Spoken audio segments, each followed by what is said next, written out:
audio check. 1 2 3 mic check.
Good morning. I hope you all are enjoying your tea and coffee session. I will request you all to reassemble, please, in next 15 minutes. Thank you.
We may start.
So, ladies and gentlemen, I, Farah Sadia, welcome you all in today's National Conference on Climate Change, Race Against Time.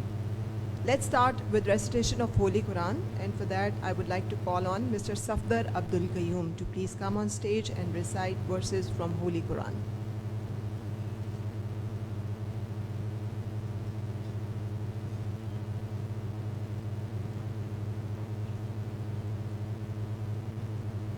أعوذ بالله من الشيطان الرجيم بسم الله الرحمن الرحيم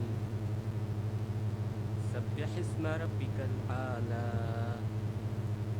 الذي خلق فسوى والذي قدر فهدى والذي أخرج المرعى فجعله غثاء أحوى سنقرئك فلا تنسى إلا ما شاء الله إنه يعلم الجهر وما يخفى ونيسرك لليسرى فذكر إن نفعت الذكرى سيذكر من يخشى ويتجنبها الأشقى الذي يصلى النار الكبرى ثم لا يموت فيها ولا يحيا قد أفلح من تزكى وذكر اسم ربه فصلى بل تؤثرون الحياة الدنيا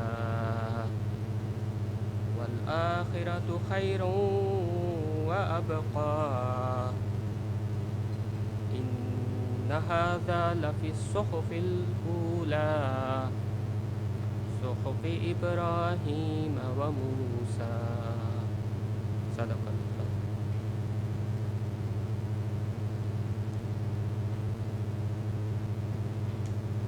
Jazakallah. Please rise for the national anthem of Pakistan.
First of all, I would like to thank you all for taking your time out and participating in today's national conference, because this is a very important issue. Honorable guests, we are continuously witnessing all the disasters and the catastrophes and all the events which are triggered due to the climate change. And in the last decade, we have seen many such events. With every passing moment, the gravity is increasing. And the entire landscape of Pakistan is demonstrating various effects of environment on agriculture, water resources, glacial departments, and so on and so forth. The cost in financial and human terms is enormous. This has been agonizingly witnessed in just recent floodings, which has affected Balochistan and many other areas of Pakistan as well. Microcosm of all these impacts is bitterly evident in Balochistan especially, which you will observe in this documentary which I'm about to play here with the title Race Against Time.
Pakistan calls it a climate-induced humanitarian crisis of epic proportions, as over 30 million people are affected by unprecedented flooding in the country.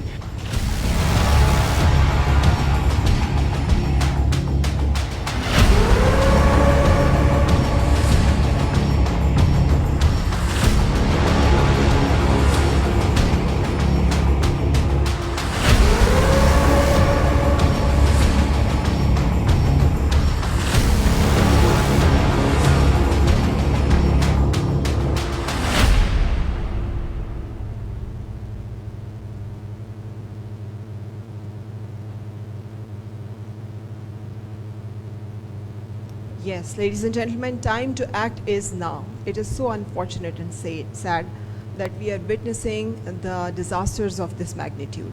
So now, before I proceed and I invite all the participants and guest speakers here to talk about this important issue, I would like you to also participate actively by taking your phone out and taking a minute to just tweet about today's hashtag, which we have just displayed on the screen as well, which is hashtag Race Against Time.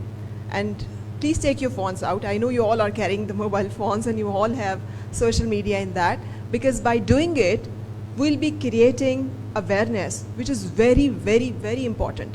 And we need to just raise awareness about it.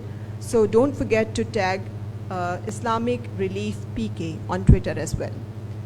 Please use the hashtag Race Against Time, so that we all are well aware that what are our roles and responsibilities in stopping such catastrophes and stopping such disasters from happening. So, thanking you all, thank you very much. And I now request Mr. Asif Shirazi, Country Director, Islamic Relief, to formally welcome all the excellencies and honorable guests and participants and shed light on significance of this national conference, Climate Change, Race Against Time. Mr. Asif Shirazi.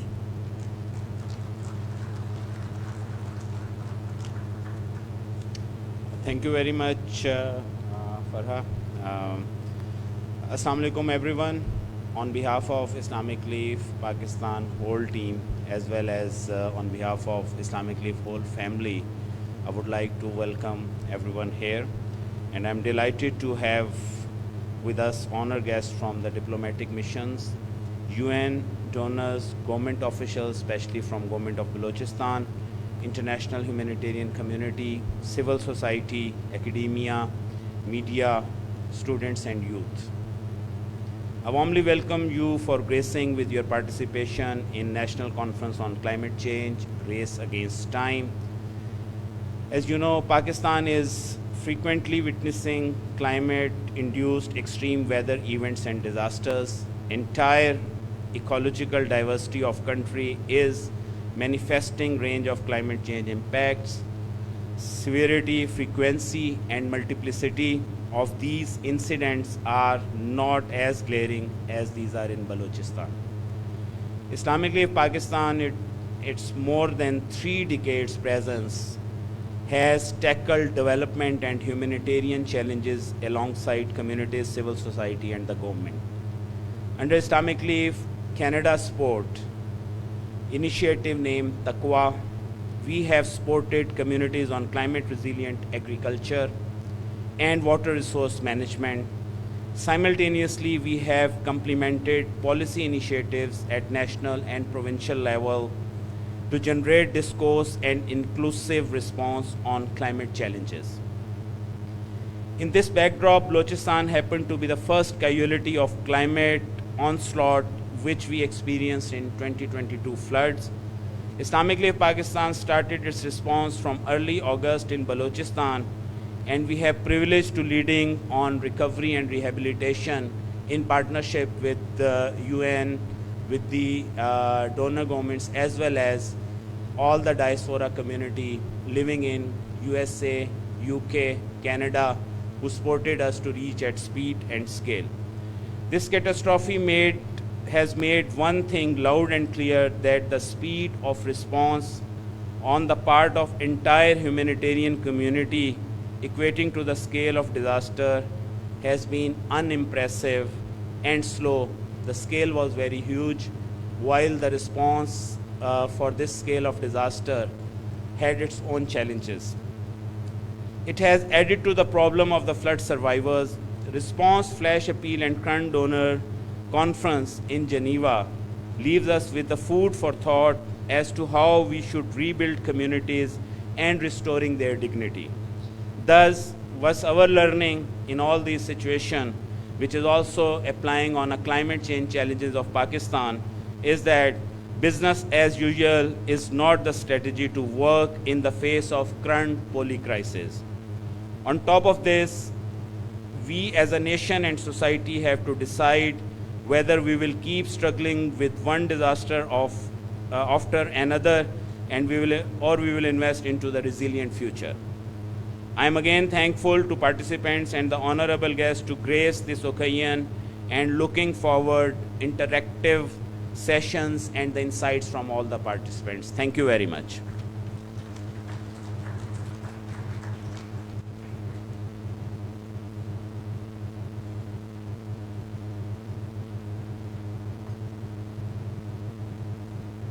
Thank you, Mr. Shirazi, and probably you have just said what we all are feeling, that business is not the strategy to deal with such disasters, number one, and number two, are we really ready and willing to have such disasters one after another and just be okay with this?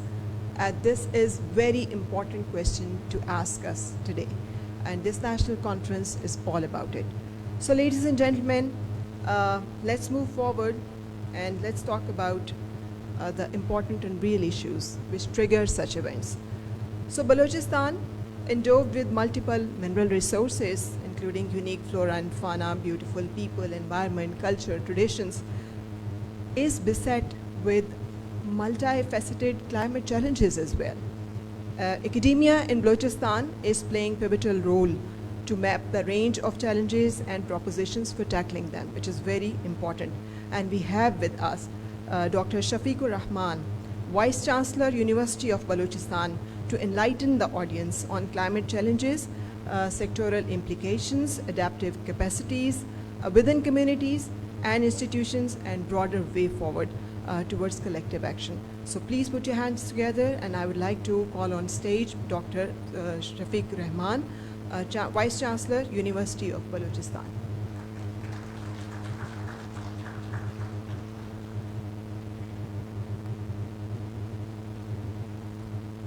Bismillahir Rahmanir Rahim.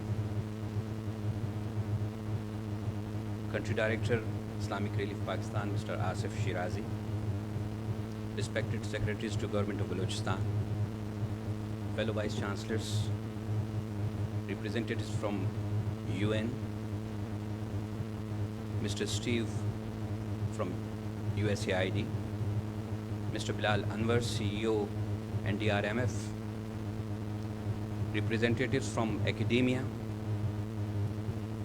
diplomatic mission, dear students and dear audience, ladies and gentlemen, Assalamu alaikum. It's a great pleasure and honor for me to address you at this conference today.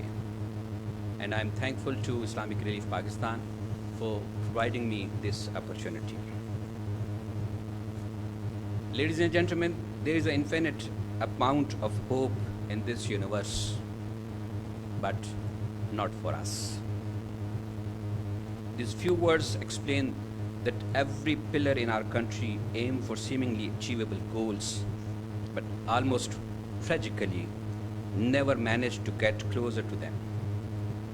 In our country today seems to hold true, for there is hope aplenty in this world, only not for us. The reference perfectly summarizes the country's climate crisis. Pakistan is among the 8 countries most affected by extreme climatic events despite very low carbon footprints.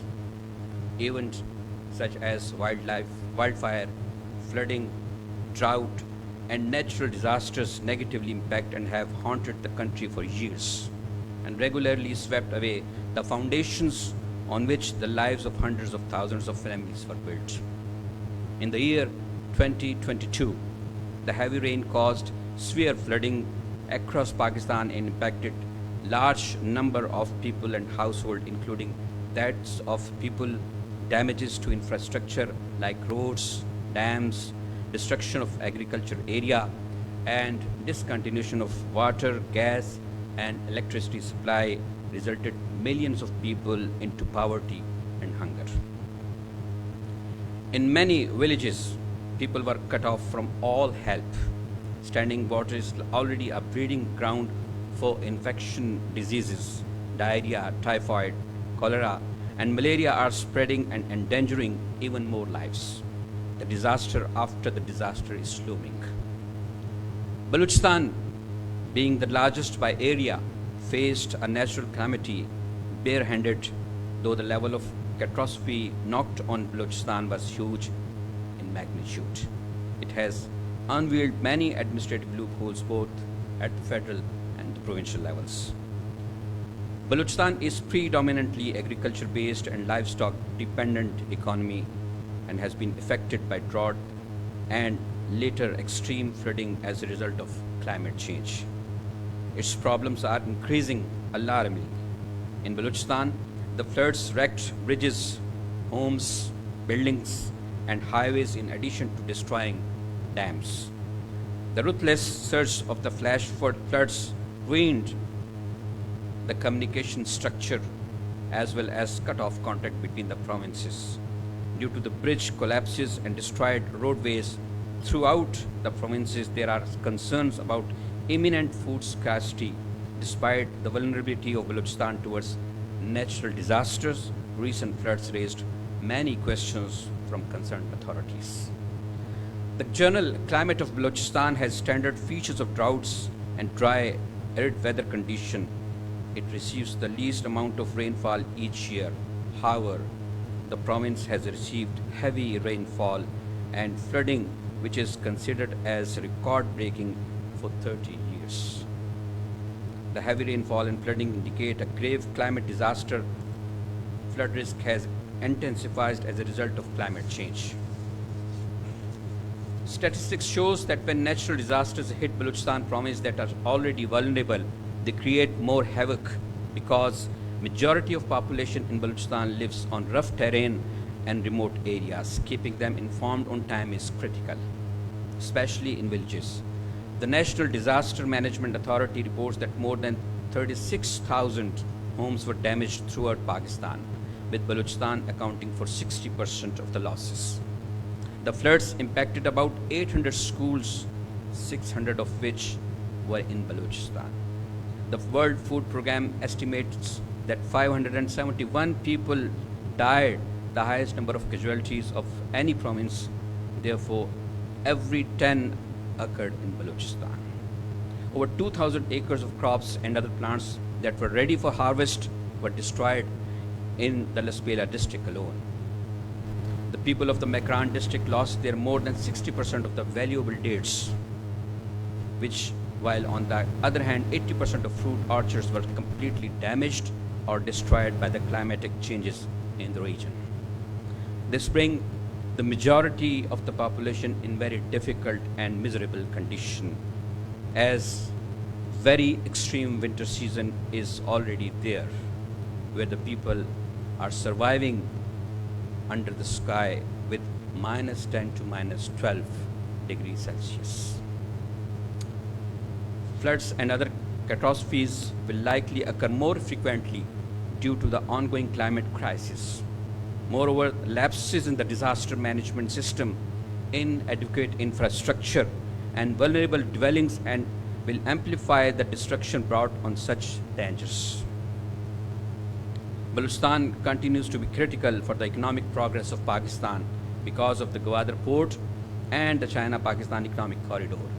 In order to process to run smoothly, it is pertinent to take climate change and its impacts seriously. Otherwise, all the infrastructure and development projects will remain prone to natural disasters. Besides all, another matter of concern is that Pakistan has been struggling financially at all levels. Though it cannot be said that the rains were normal, these climate-induced floods could be tackled efficiently if coordination among the center and the provinces were appropriately ensured and executed. To reduce risk and losses, these institutions must effectively coordinate and plan. What are the perspectives and prospects in future? Protect ecosystem. Our protection lies in the protection of all ecosystems, a healthy and vibrant ecosystem from mangroves of the coastal belt to forest of Shirani district and Ziyarat to flood plains to rivers to land with build our resilience to withstand the worst impact of climate catastrophe. Awareness program. Millions of people will lose their crops, homes and business every year as a result of drought and climate destruction. There is an urgent need to put affordable and effective network to save them from total ruins.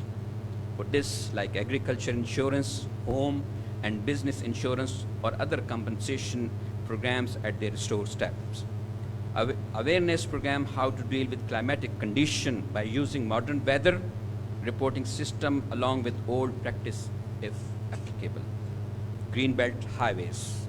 The Green Highways policy with the aim of promoting the greening and development of national highway corridors across the province with the participation of farmers, private sector and government institutions may help to reduce the destruction caused by climatic changes.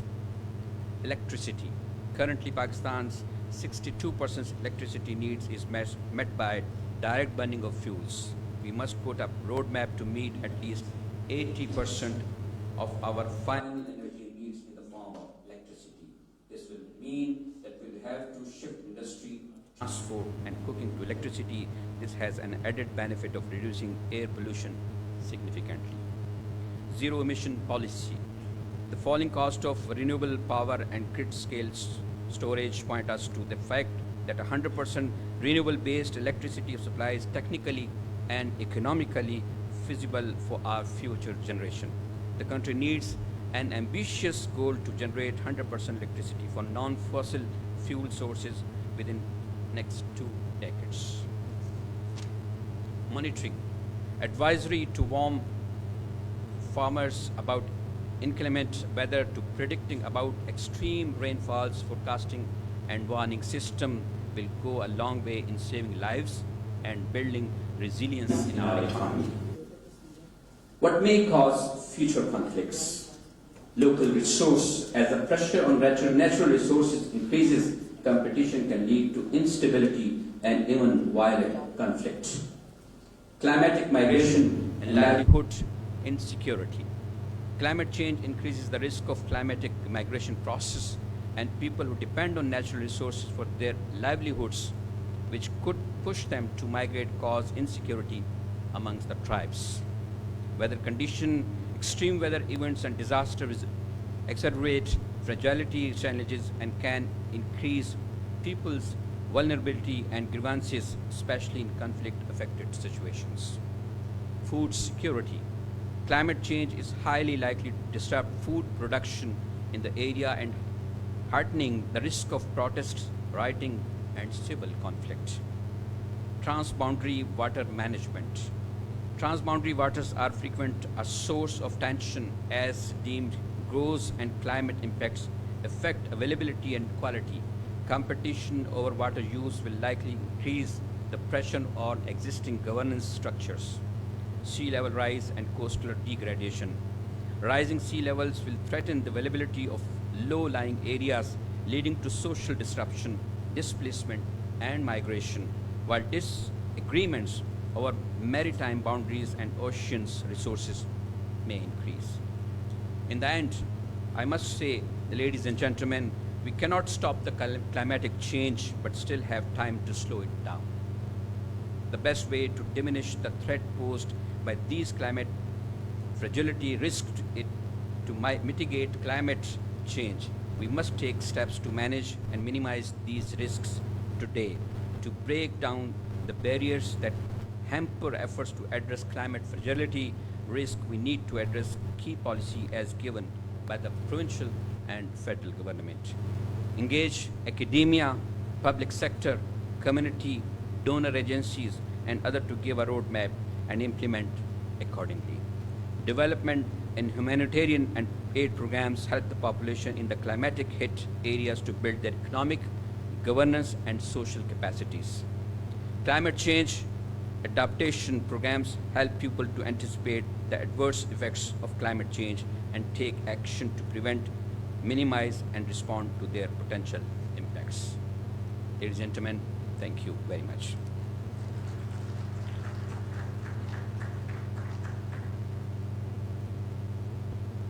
Thank you very much, Dr. Shafiqur Rahman, for highlighting the woes of people of Balochistan. We can very well imagine the misery and plight of 30 million people out in the cold in these freezing temperatures without food, shelter, and livelihood.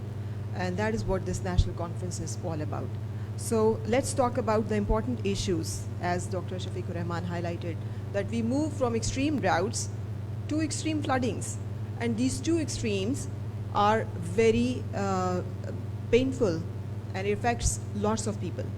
So ladies and gentlemen, Dr. Shafiqur Rahman also highlighted the role of government. So let's talk about and focus more on that in this part of our conference. The role of government in understanding and tackling climate change is very critical. In last couple of years, government of Balochistan has focused on climate changes and integrated climate change challenges in its policies and also in its frameworks. And we were also listening to Dr. Shafiqur Rahman, and we heard about water scarcity. And we know it's generally this is an important and core issue of Pakistan, but it becomes glaring when it comes to Balochistan.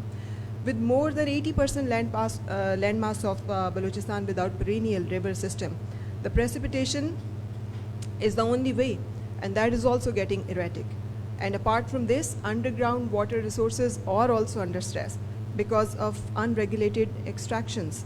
So to talk about it and to highlight this aspect and this issue, we have with us Secretary Irrigation Balochistan, Abdul Fateh Bhangar Sahab.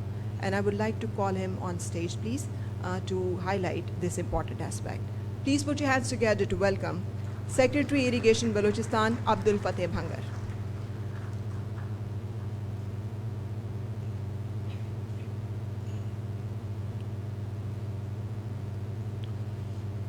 Bismillahirrahmanirrahim.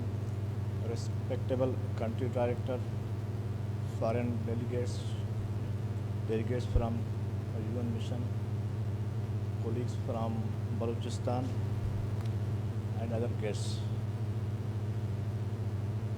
As you know that Balochistan comprises 44% area of the country, and leaving behind about 15% canal irrigated by from Indus. The other all area is flood irrigated. So it's just open. From irrigation point of view, we have constructed large dams, big dams, small dams, and other irrigation systems. So the purpose is to conserve water for food, livelihood, drinking water, and other livestock. During these 2020 floods, irrigation department was in the front fighters to face these hazards of these floods. As you know, these 2020 floods were 5 times more than previous history. Our all structures, canal systems underwent heavy damages. Our dams, about 40 dams, they breached, and about 150 partially and damaged. As heavy floods, they ran out towards Sindh, and half of these floods they come to our Nasirabad area and Sindh, and in the shape of floods they damage this Hamal Lake and come to Sindh areas. And this time these floods were uneven. There we have seen that there was continuous rainfall for 72 hours, and the hill terrain floods were also coming from half of the Balochistan, and they completely damaged this canal system as well. So after floods, we have carried out rehabilitation works from our own resources and from international donors, Asian Bank, World Bank. They have earmarked billion of rupees for us to rehabilitate and to face this climate challenge, to rebuild our structures to face these challenges in the future. One example I will tell you, Kachi Canal is originating from Punjab. It towards Balochistan. It suffered about 10 billion losses, and still it's not rehabilitated. We have to allocate funds for that one. So this is a state of damages in Balochistan. This is one example. So what is in our future? We have engaged our consultants, our international consultants, to rebuild these irrigation structures so that they can resist their future these climate changes. Thank you very much. Thank you very much.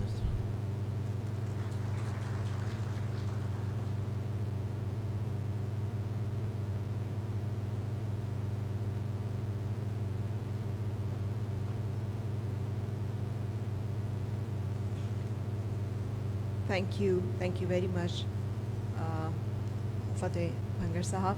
And now, as we were talking about, despite our low carbon emissions, we are still the 8th country most affected by all the disasters caused due to the environmental factors and due to the climate change. So we have less control on the triggers, but we can control the responses, and that is what we need to focus on.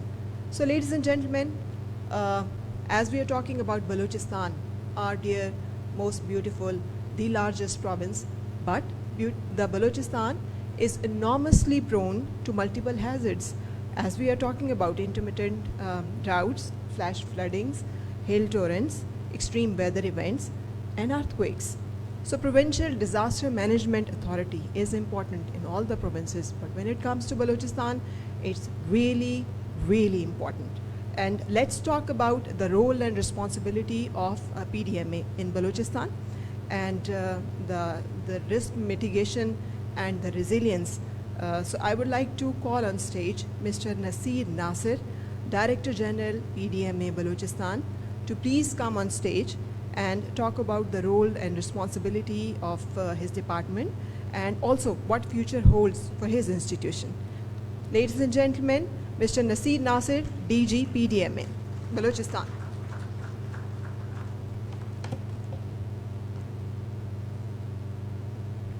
Bismillahirrahmanirrahim.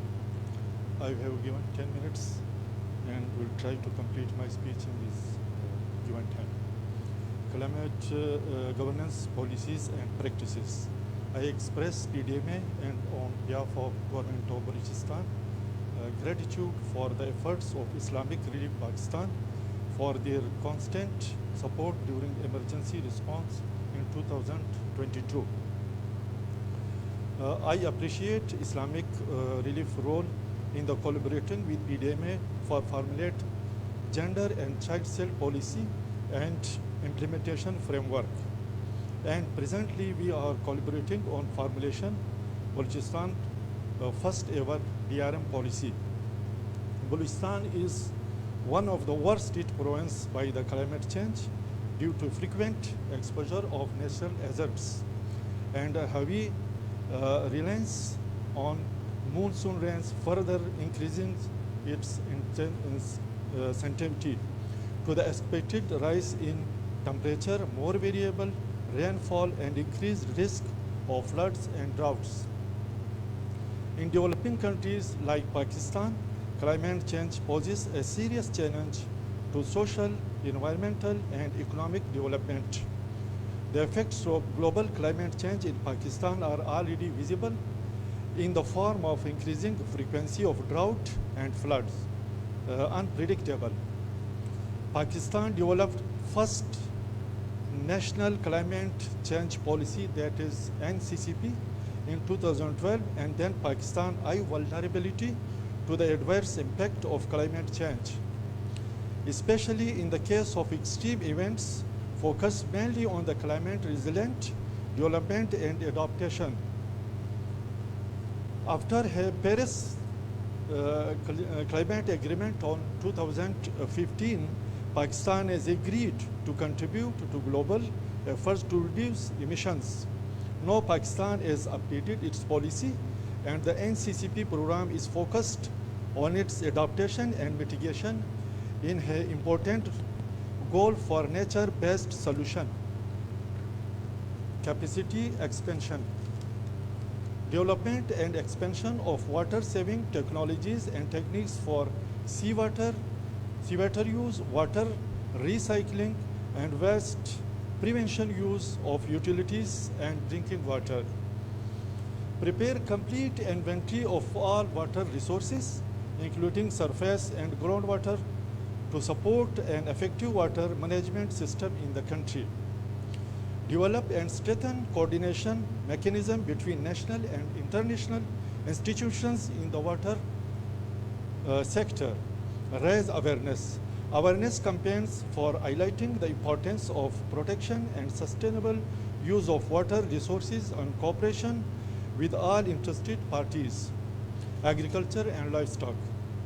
Agriculture is central to human survival and is probably the human enterprise most vulnerable to climate change. Pakistan has already launched a national flood security policy, and one of its goals is to make agriculture more productive, profitable, and climate resilient. To enhance national food security, the government of Pakistan, in collaboration with relevant entities, shall take on the following additional adaptation measures. Policy measures and research. develop appropriate digital simulation models for assessment of climate change, impact of physical, chemical, biological, and financial aspects of agricultural production system in various agroecological zones. Second, develop new varieties of crops. Promote targeted research on adoption of sustainable and land and management practices. Enhance the capacity of the farming community to take advantage of scientific finding of relevant research organizations. Policy measures. Allocate adequate financial and other resources to implement National Disaster Risk Management Framework formulated by NDMA. Develop disaster management institutions, mechanism, and capacities. Clearly define coordination mechanism outlining the role and responsibilities of each concerned department during natural disasters. Strengthen early warning system. Construct cyclone shelters in vulnerable coastal areas. Redesign and construct disaster resilient for each sector to be used as a safe shelter during natural calamities. Ensure community participation in disaster risk reduction activities. Ensure that elderly children, disabled, and women get particular priority in evacuation strategies. Undertake risk mapping in vulnerable mountainous areas and take precautionary measures accordingly. Strengthen flood forecasting, drought monitoring, and early warning system in the country. Climate change effect in Balochistan. Drought. Due to less annual precipitation, the Balochistan province faces severe drought condition, although it is an arid zone. Monsoon flood 2022. There is flash flood every year during monsoon due to torrential rains. The biggest flood in Balochistan of 2022 affected almost 32 out of 34 districts of Balochistan with huge long-lasting impacts. 336 casualties reported and 0.3 million houses damages, that is fully and partially. TDPs, IDPs, 0.5 million livestock damages, 0.475 acres of agricultural land damages, and 2 to 1 kilometer road damages reported in monsoon rain 2022. Estimated damages of Balochistan province, that is 491 billion will be required for reconstruction and rehabilitation of Balochistan. At the end, once again, I am grateful to Islamic Relief for providing this particular event to raise more resilient Pakistan and Balochistan. Thank you.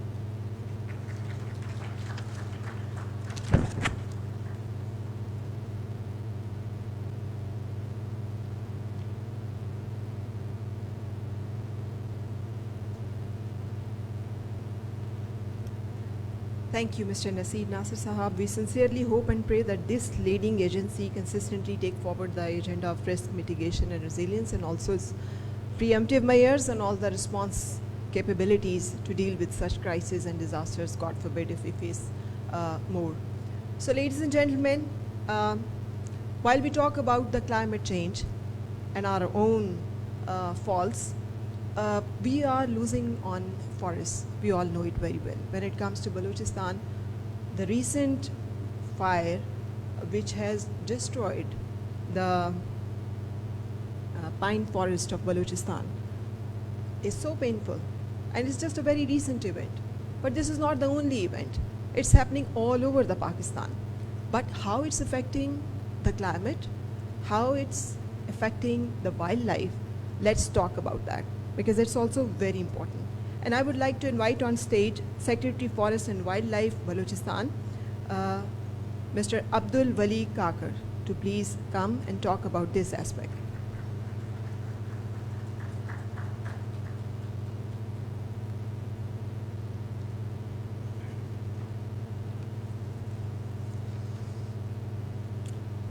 Assalamu alaikum and hello to all the friends from foreign countries, my colleagues from the Balochistan and other many stakeholders who are working hard towards addressing the issues which are being discussed today, and many of the people are well aware of the basic facts. Sitting here, they are in one and other way, they are the contributing and the stakeholders in the issue, very important global issue which are being discussed today.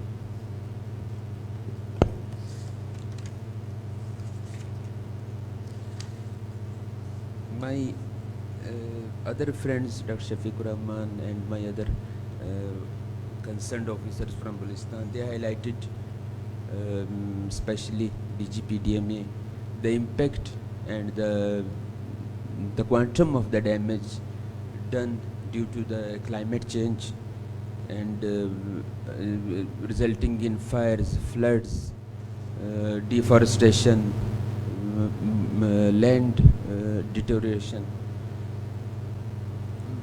I will talk a little bit from management side, as I am not a technical person. When I see, but I have remained MD leader. I have seen all the industries of Balochistan. I have dealt it, and I know how much less we are contributing towards carbon emissions. Naturally, we are Pakistan, especially Balochistan, it has 44% of area of the country, and when you see, you will find less activities, less things contributing towards the carbon emissions or heating our universe, but getting the results of industrialization in the rich countries or even other countries in shape of floods, in shape of other catastrophes. The issue of global warming is all the issues we are living in one world, affecting each other's life by our behaviors, by our actions. But global, there are many things, but climate change is such a global issue which one and other way, if we are not being responsible to this, especially the people the countries, the people who are contributing more towards deterioration of climate change, and they should not, if we are affected by such things, our climate change, we had no issues which we are facing in recent years. From where it came? We even from years we are living here. Even with this ecological system, with all the things, we were okay. But the recent, there's big changes. This must be. I am not a technical persons would in the further discussion they would further clarify. But from where it is coming? Once this is 100% the impact of climate change. These floods, they were not coming. They were started. It started from the drought. It was for years. It was a drought in Balochistan. Then the floods are coming.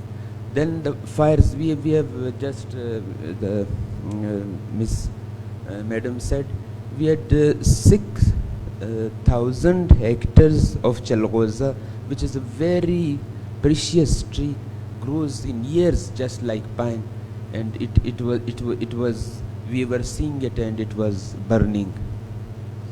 And we in the country we did not have some equipments or something to extinguish the fire, and we have to engage a plane from another country to extinguish the fire.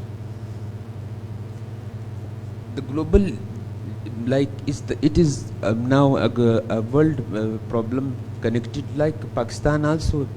Every country in the world and everybody in the living in this universe is a stakeholder towards the climate change, whether it's positive or negative.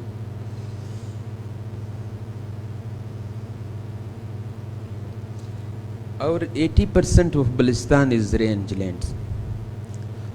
So just you can imagine from here that it is not contributing towards the carbon emissions or other things in such way when it is 80% area is state land, and 44% of area of Balistan is contributes towards the country. Major livelihood of our province is livestock and agriculture.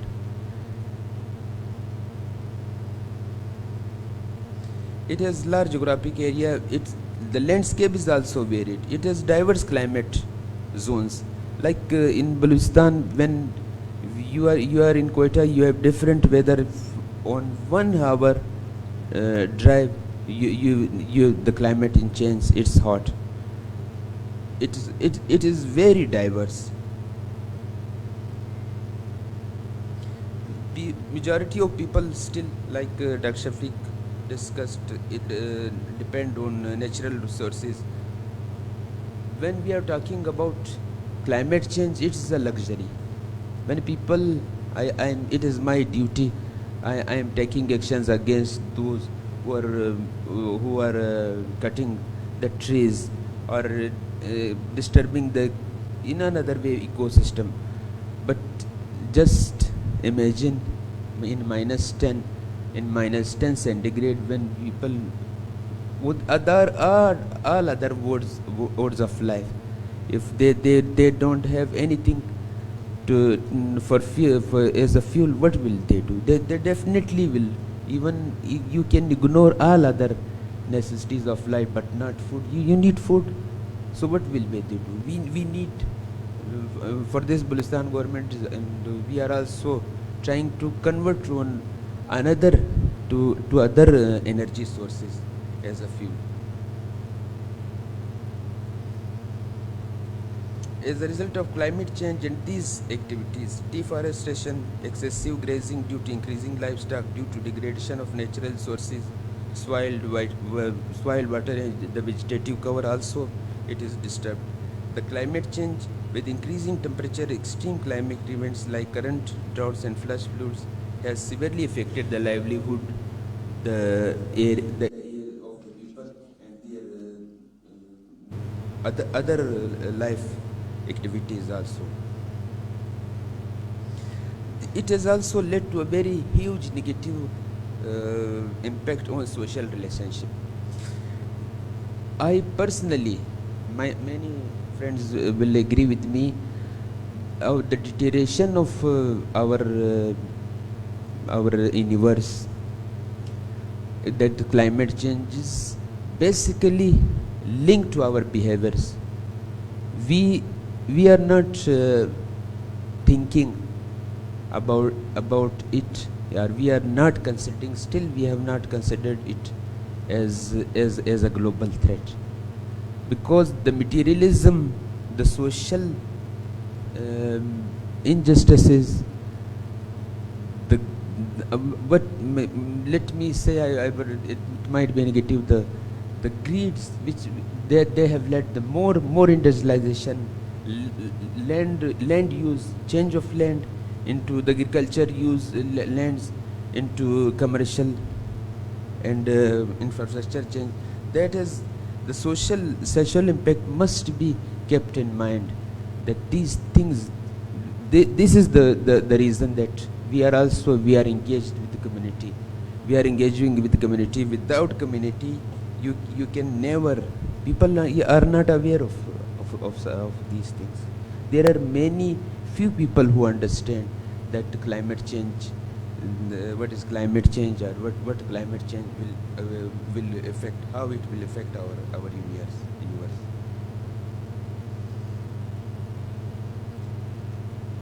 Pressure on our forest lands or in the shoe, they are very diversified, which include there's wood collection as fuel wood, grazing pressure by livestock, as Balochistan is home to 50% small ruminants.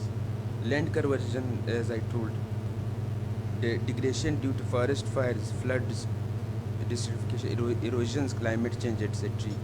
At departmental level, we are working on strategy which focuses on policy and legal reforms. We did not, our rules, they were lacking.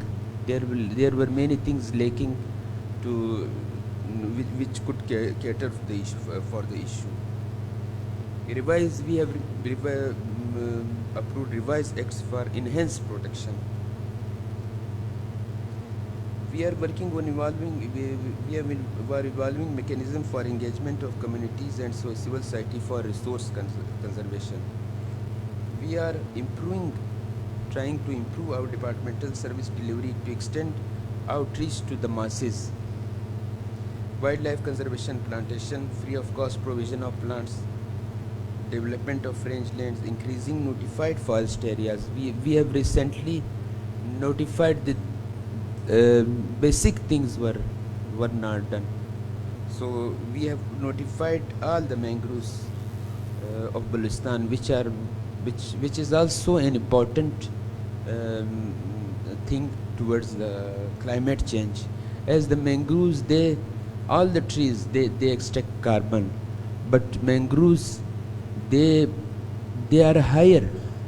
They are higher plants to absorb carbon, to less the effects of the climate change.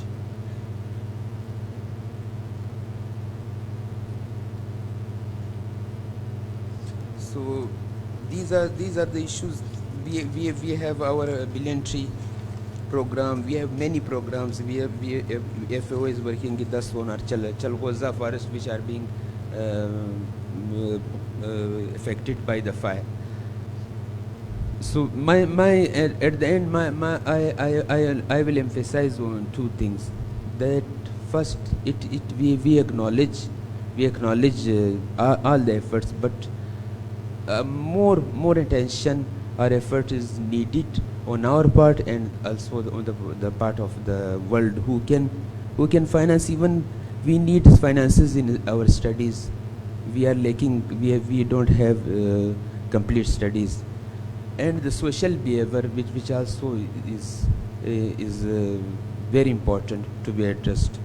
I am thankful to all and for giving attention to my words and to my points. Thank you very much.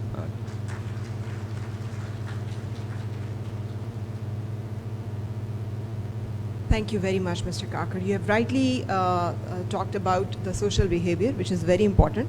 We can always keep on talking about global north and global south and low carbon emissions and the climate change, taking it as a buzzword, but the threat is very real. And we cannot ignore the deforestation and all the challenges, our dwindling forests and wildlife is our responsibility. That is because of our actions that we are facing this crisis. You rightly mentioned, I was about to say the Chalgoza jungle. It takes 100 years to grow one tree, and it takes a second to just vanish it from the face of earth. So we have to be vigilant. We have to be responsible. It's easy to blame, hard to take responsibility, but this is what this national conference is all about. Let's start taking responsibilities and let's start performing the roles we all are expected and supposed to. So ladies and gentlemen, moving forward, the imageries of current floods, as I'm just speaking about it, it has made it clear that these catastrophes will keep on happening if we will not put our acts together. And Islamic Relief Funds has really put in a lot of efforts to save lives in Balochistan, which will be highlighted in this short video, which you are just about to watch. And after that, I'll be handing over the stage to Dr. Shazia Farid, who will be moderating panel discussion on climate challenges and unfolding poly crisis, partnering to tackling the challenges and building the resilience. let's have a look on all the efforts of Islamic relief funds in Balochistan.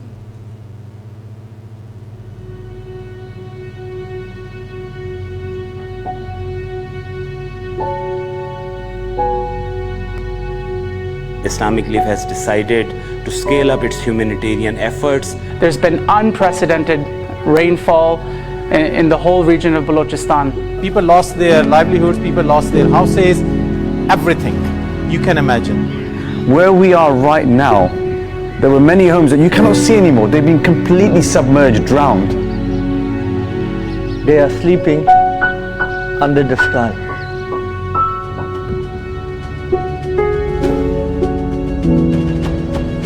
Islamic Relief has been on the ground providing emergency relief, food, water, shelter, hygiene kits, non-food items to really help people to survive.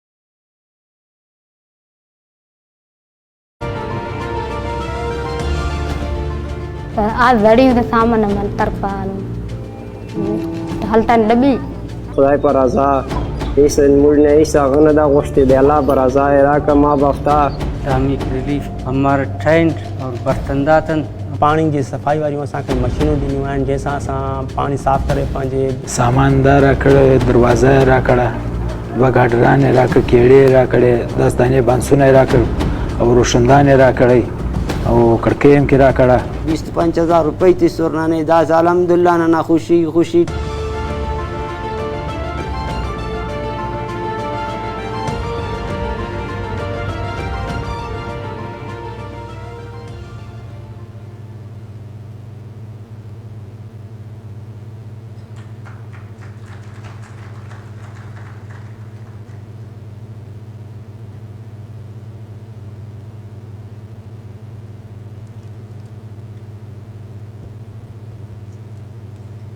Thank you, Farah and Islamic Relief Pakistan, to provide the opportunity for the cross-section of society to generate discourse around various aspects of climate change enveloping the country at large.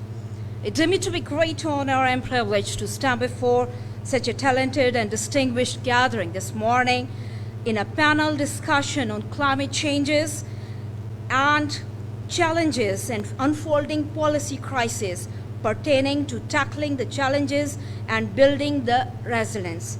I'm Shazia Farid, Assistant Professor of Geology Department, University of Balochistan, gives you a red carpet welcome in today's panel discussion.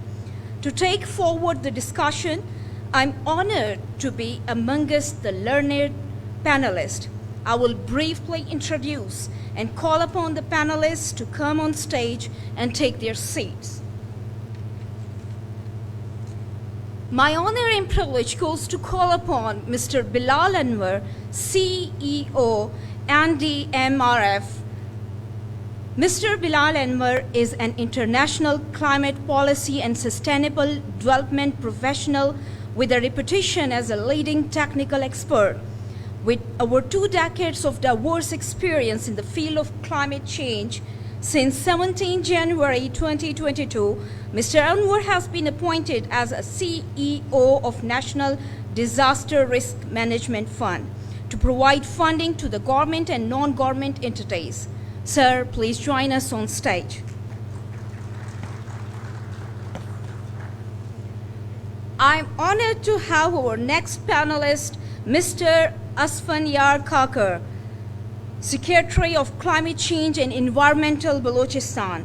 He previously worked as a Principal Secretary to Chief Minister Vision and as an Additional Finance Secretary of Balochistan Board of Investment and Balochistan Revenue Authority in Government of Balochistan. Sir, please join us on stage.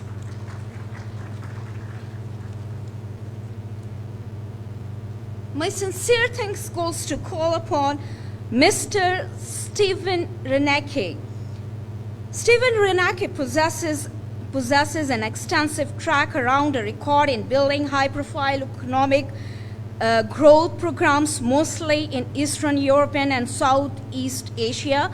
He is skillful in cultivating productive relationships with governments, small businesses, corporations, academia, and military. Sir, welcome you on the stage. My privilege goes to call upon Professor Dr. Sajda Noreen, Vice Chancellor, University of SBK Women University. She is eminent educationalist. She served University of Balochistan as a lecturer, assistant professor, and associate professor for 19 years, taught educational administration and management at postgraduate level, earned MS in educational policy and making from UK and PhD in education and development from Karachi, advisory board member of PTTN, received excellent award 8 education from government of Balochistan. Professor Dr. Sajda Noreen is an eminent researcher, a dedicated teacher, and a philanthropist. Ma'am, please join us on stage. I'm elated to announce the name of our 5th panelist, Mr. Saleh Baloch, Secretary, PHE Department, Government of Balochistan. He served on different important positions: Secretary, Energy Department, PHE Department, Transport Department, Mines and Mineral Department, and Additional Director of SNGAD, Government of Balochistan, and many more. Now currently working as Secretary, PHE Department, Government of Balochistan. Sir, I welcome you on a stage.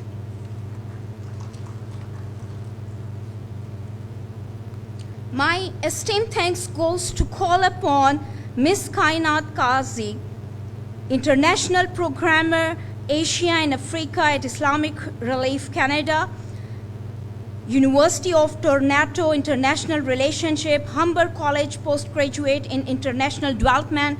Ma'am, please join us on stage.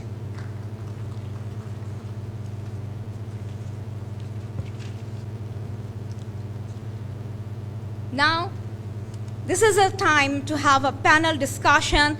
We will be enjoying, and you will also be elated with what our panelist says about today's discussion.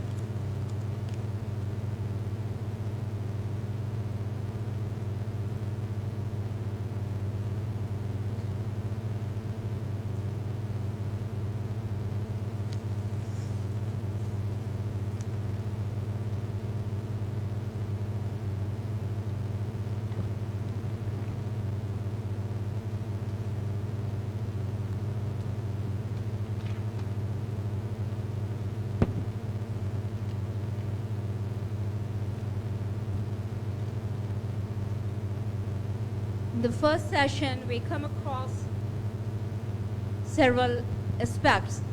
Now, in the second panel of discussion, we will be coming across a certain discussion which we think that it need to be highlighted with all the guest participants in front of the people, so that we come across that what certainly measures should be taken to tackle with all the challenges, all the things that we are facing nowadays. If I put a question to Mr. Bilal Anwar, sir, my question to you is that current flood is a clarion call that climate change is inevitable. How far you feel that Pakistan is prepared to comprehend and respond these challenges? We would like your thoughts based on your continental experience.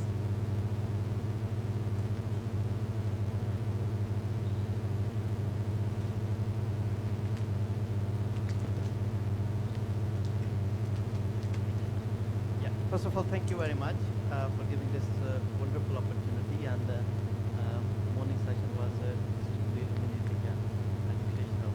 So, a very pertinent question. I think this question has been going around.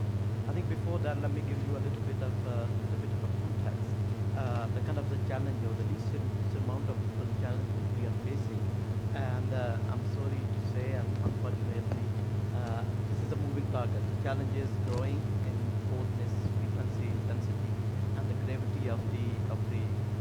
damages which we might be facing.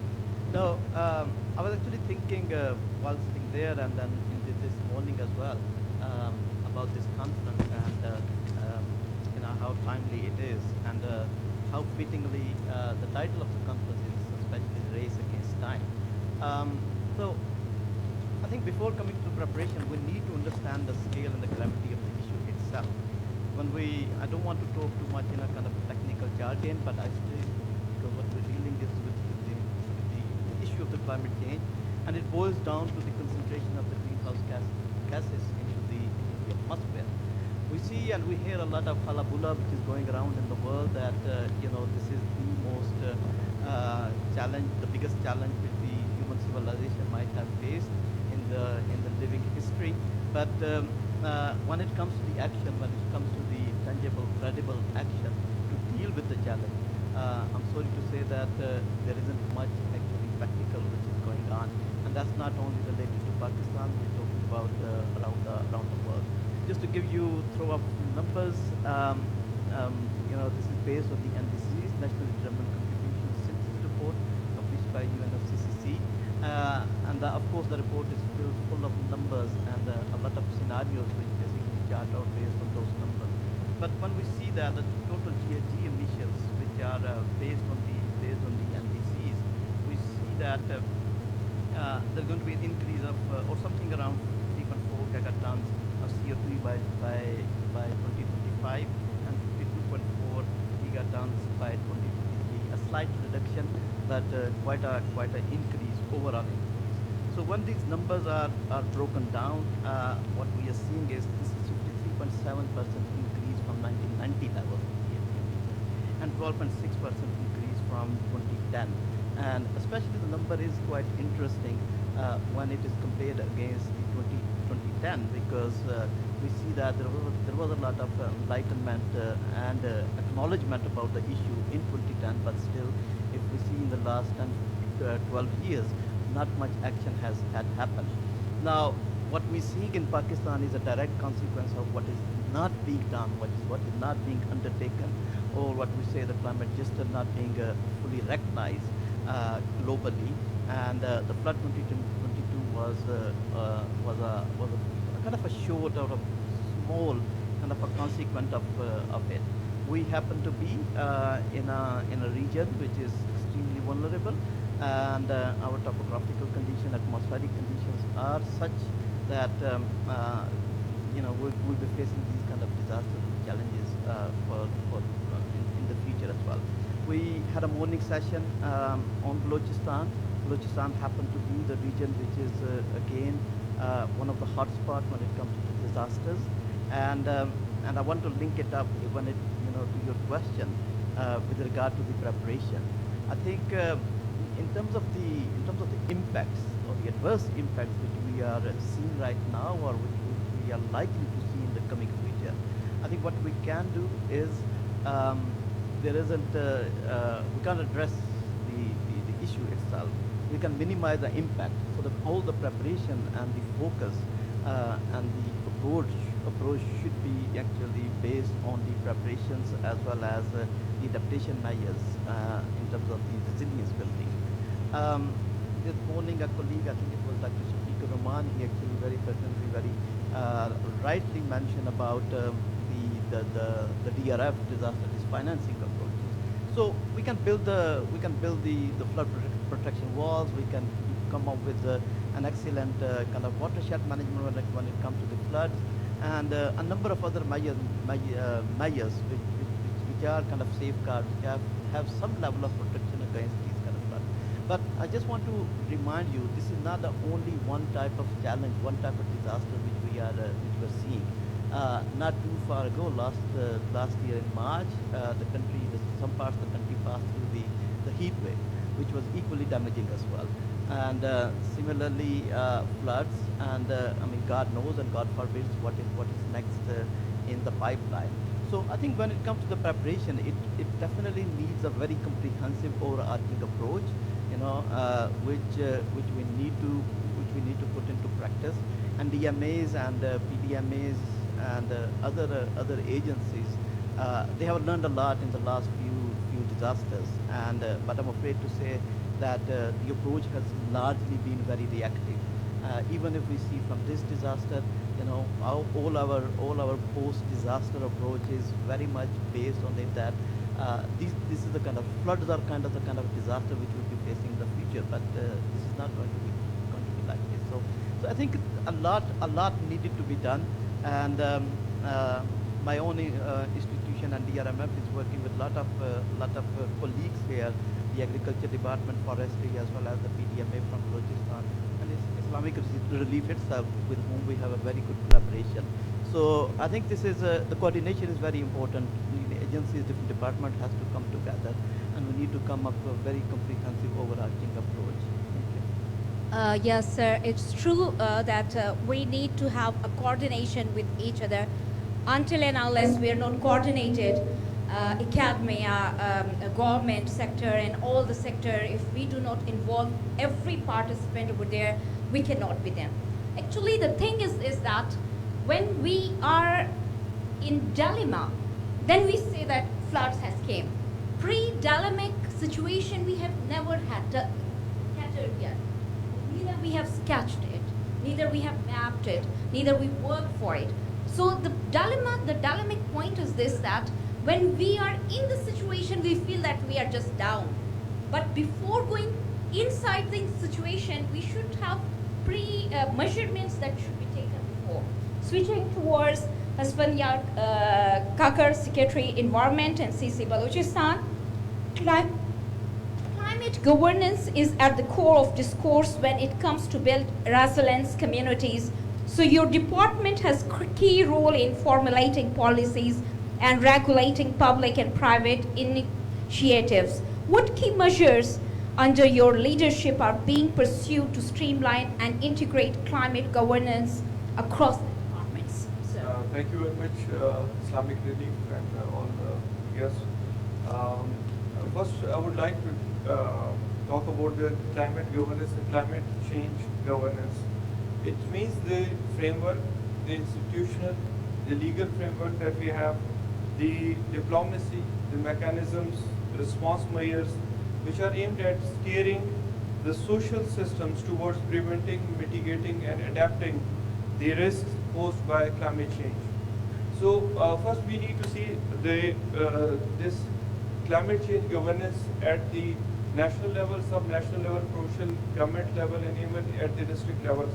What do we have those climate change policies, the legal framework, the rules, regulations, the institutional arrangements do we have in existence?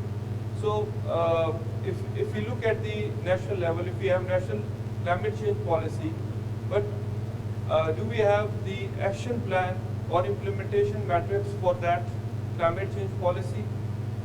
Whether those climate change policies or the action plans have been translated into our annual development plans or a legal framework, whether the rules and regulations have been framed according to the climate change policy and its resilience. I'll give you an example of that is a practical example of what we are doing and what we should be doing.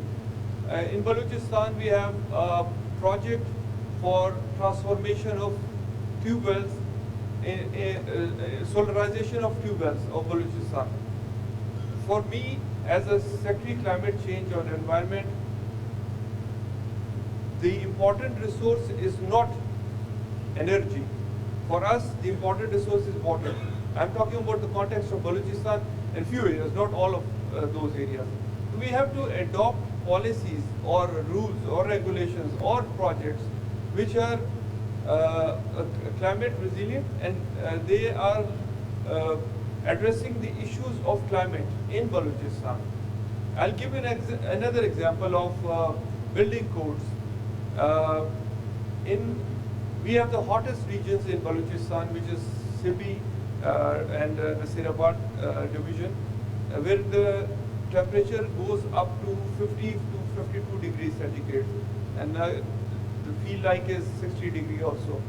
But again, we are constructing, in the previous era, we had construction of local construction, heighted buildings of 14 feet.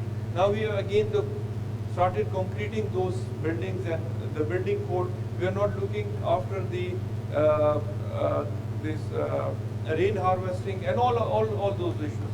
So the important thing for climate governance is that we have those policies which is all inclusive, which addresses all the issues of climate, and also that is translated into our different plans and policies, like I said, agriculture, energy, forestation, and all that. About what we are doing in Balochistan, we have recently made a sustainable development fund, which is an endowment fund for climate change, and it is almost 200 million rupees. Though it's a small initiative, it's a seed money, but again we are looking for a different donor and our development partners for augmenting into this fund. This is an initiative that we did. We have invested in Balochistan Environment Integrated Development Program, which is 4 or 5 thematic areas, sub-thematic areas, which is focusing on different issues that in context of Balochistan. Recently, interestingly, I'll be talking about the climate change. In our department, there are almost 500 employees, but we have hardly 1 or 2 having an environment degree. So recently we have changed the service rules and incorporating only the professionals having environment-related degrees, may it be environment management, environment engineering, or environment development, and all that. So these are few measures that we are taking at climate change governance. But these policies, these documents will only be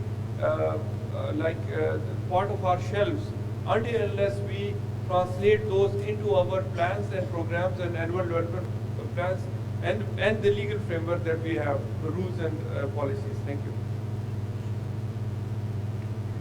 Thank you, sir. Sir, I will second your opinion regarding the first of all degree, as I'm connected with the academia.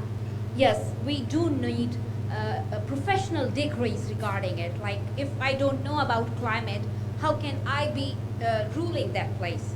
I should have an authentic degree so that I come across. Number second thing that you said about the building codes, you know, in Pakistan we do have 2 times building codes that was injected in Pakistan. The first building code was given after the earthquake of 1935. That was 1937 building code, and that was primarily for Quetta city. Those building codes were made for the Quetta city, and we still have in the Quetta city the buildings that are constructed in 1938. They are still in compact form, in good position, and they have all the authorities, and they are in a good situation. The second building code was adopted in Pakistan in, I think, after the earthquake of 2005, and that is in 2008 we had the building codes for the entire Pakistan. And that particularly, if we have 4 zones in Pakistan, zone 1, zone 2, zone 3, zone 4, and we are adopting these building codes, if we adopt even a single point of a building code, we would be safe for it. The thing is this, that we make codes and we put it at the shelves. We do not follow. Well, I'll be switching towards Stephen Rakhney, sir. If I'm not, correct me if I'm not taking your name correction, because sometimes it happens. It's okay. Renetsky is actually. Director, Climate and Sustainable Growth Office, U.S. Embassy, Pakistan. Sir, my question to you is this, that international community has continuously contributed in tackling climate challenges. So what areas you will particularly highlight on which Pakistan should focus, be resilient and adopted? Sir. Thank you very much for the question. And I also want to thank Islamic Relief for the invitation to be here today. It was an honor. Unfortunately, the subject is something that is rather difficult and something that I think the whole world has seen Pakistan suffering. And we want to help as best we can as an international partners here. And so USAID, the organization I represent, to your question, we have radically reorganized our mission towards climate change in the form of both mitigation and also adaptation. What does that mean? So in terms of mitigation, trying to look at ways to reduce greenhouse gas emissions. If you look at the livestock industry here in Pakistan, we have large dairy production, methane gases production, trying to find creative ways to reduce those emissions. Also looking at, in terms of adaptation, how can we rebuild with the destroyed areas in Sindh and Balochistan, southern part of Punjab. How can we work with the public and private sectors in a consortium way, finding innovative investment vehicles, for example. I've heard something about investment growth. How can we bring all the teams together, maybe under a consortium, climate change consortium that would actually help to mitigate, not mitigate, but adapt in terms of rebuilding. So if you're in a floodplain, how can we find an economic feasible way to maybe raise the level of businesses, where people live, residences, critical infrastructure? How can we keep those things from being destroyed every time there's a natural disaster? So that's one of the areas that we're really looking at in our newly formed Climate and Sustainable Growth Office, which I'm the director of. And so it's my responsibility to get this team together, get it motivated, get it focused, and reach out to partners like yourselves, everyone here, in order to try to meet some of these challenges. To try to be a little bit more specific, we are now in the production of what we call our climate smart agriculture activity. This is in design. We're going to be procuring, going through the procurement process, and it will be a competitive tender, I hope to announce sometime this year. But that's one very tangible next step that we're doing from USAID. And it will rely very largely on almost everyone who's here, right? Like, we can't do this alone. And we're just one voice, one donor, but we're here to work constructively and cooperatively as well. So I'll leave it at that. We have one big next step in getting this procurement out there, but other than that, we're networking, we're learning, we want to know more, and so we're open to partnership, we're open to collaboration. Thank you. Thank you, sir.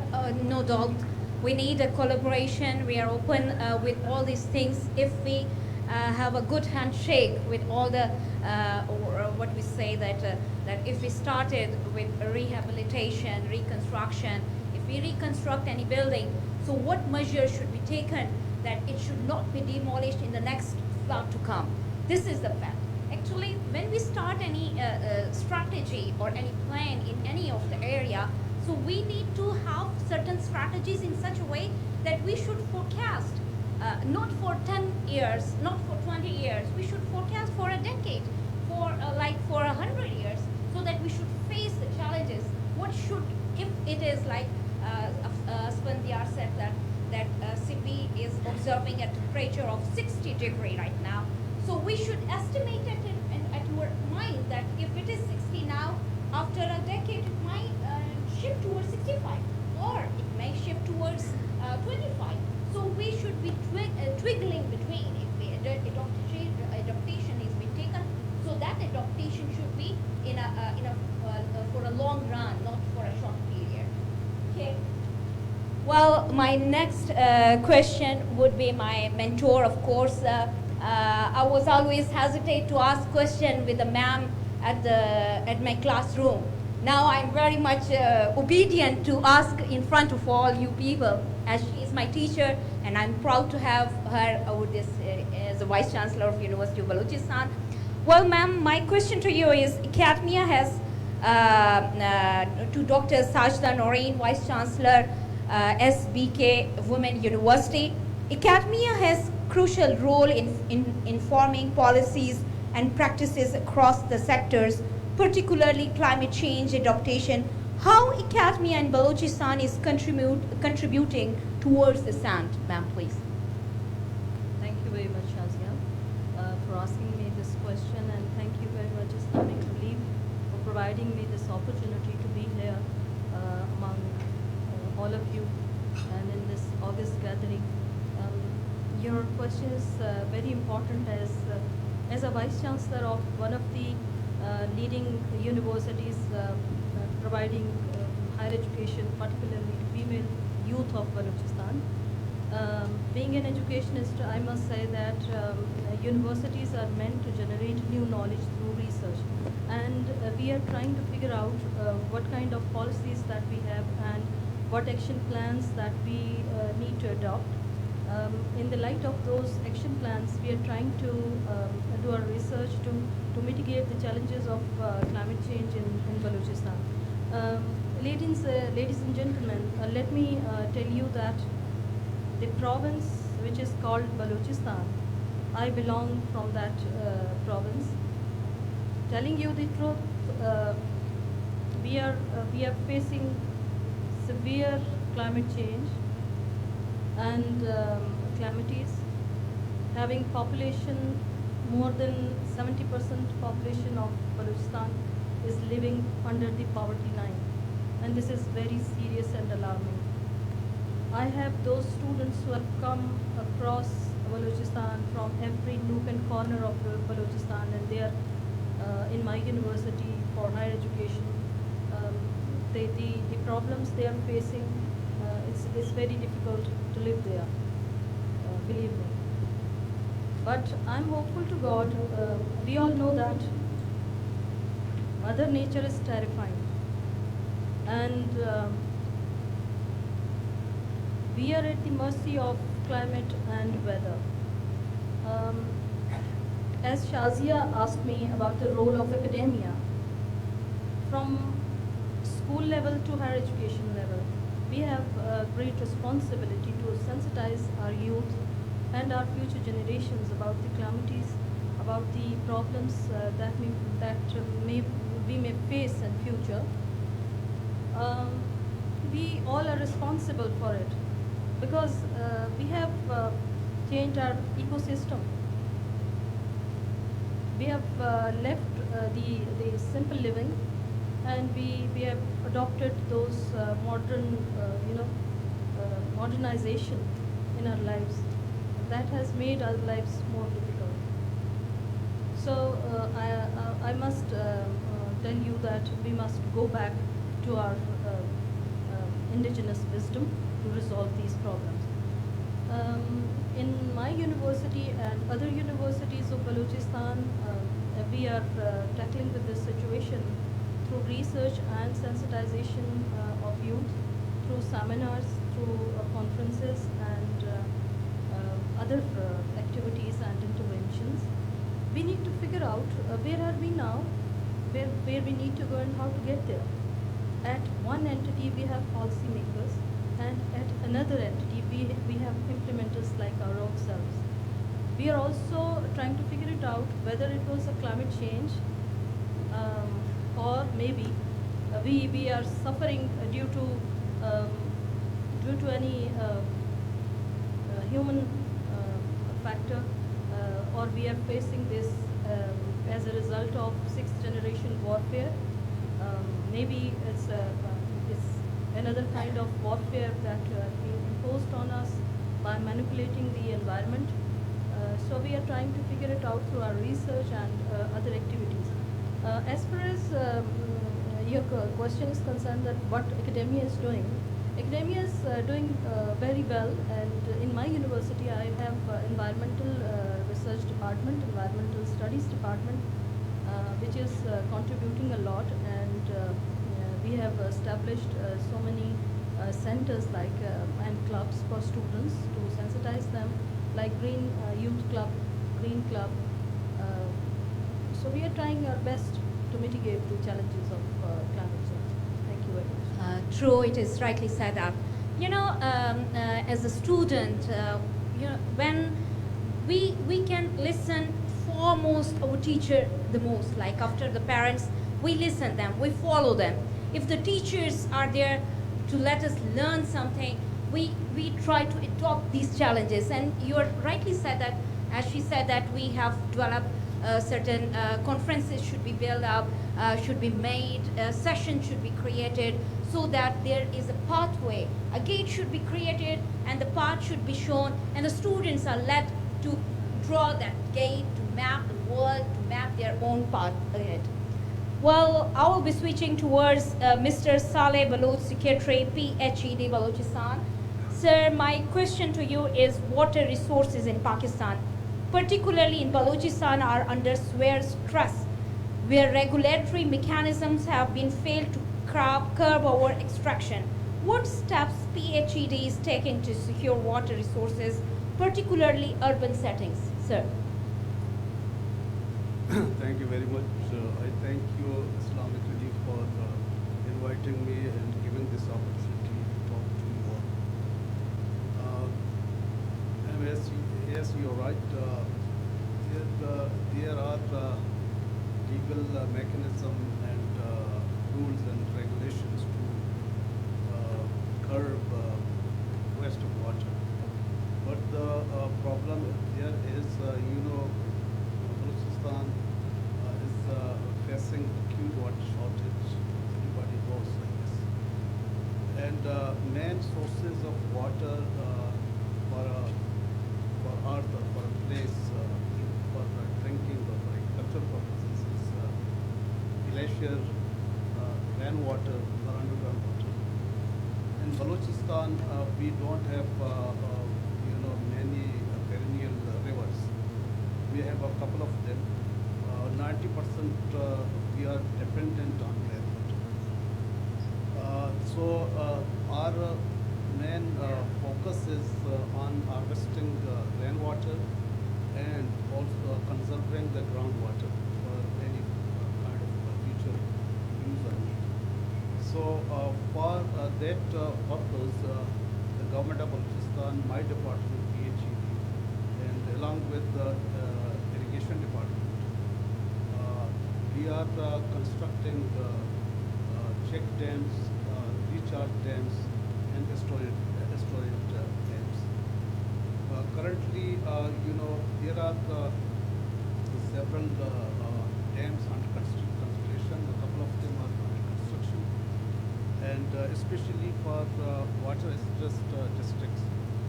One of them is Quetta, which is the most populated city of the province of Balochistan and the capital city of Balochistan. And there are other couple of districts like Gwadar, because we don't have sweet underground water there, and the underground water is brackish and saline there, and that's why we are focused on constructing dams there, and several dams have been constructed in Gwadar, and the main source for drinking water is the dams.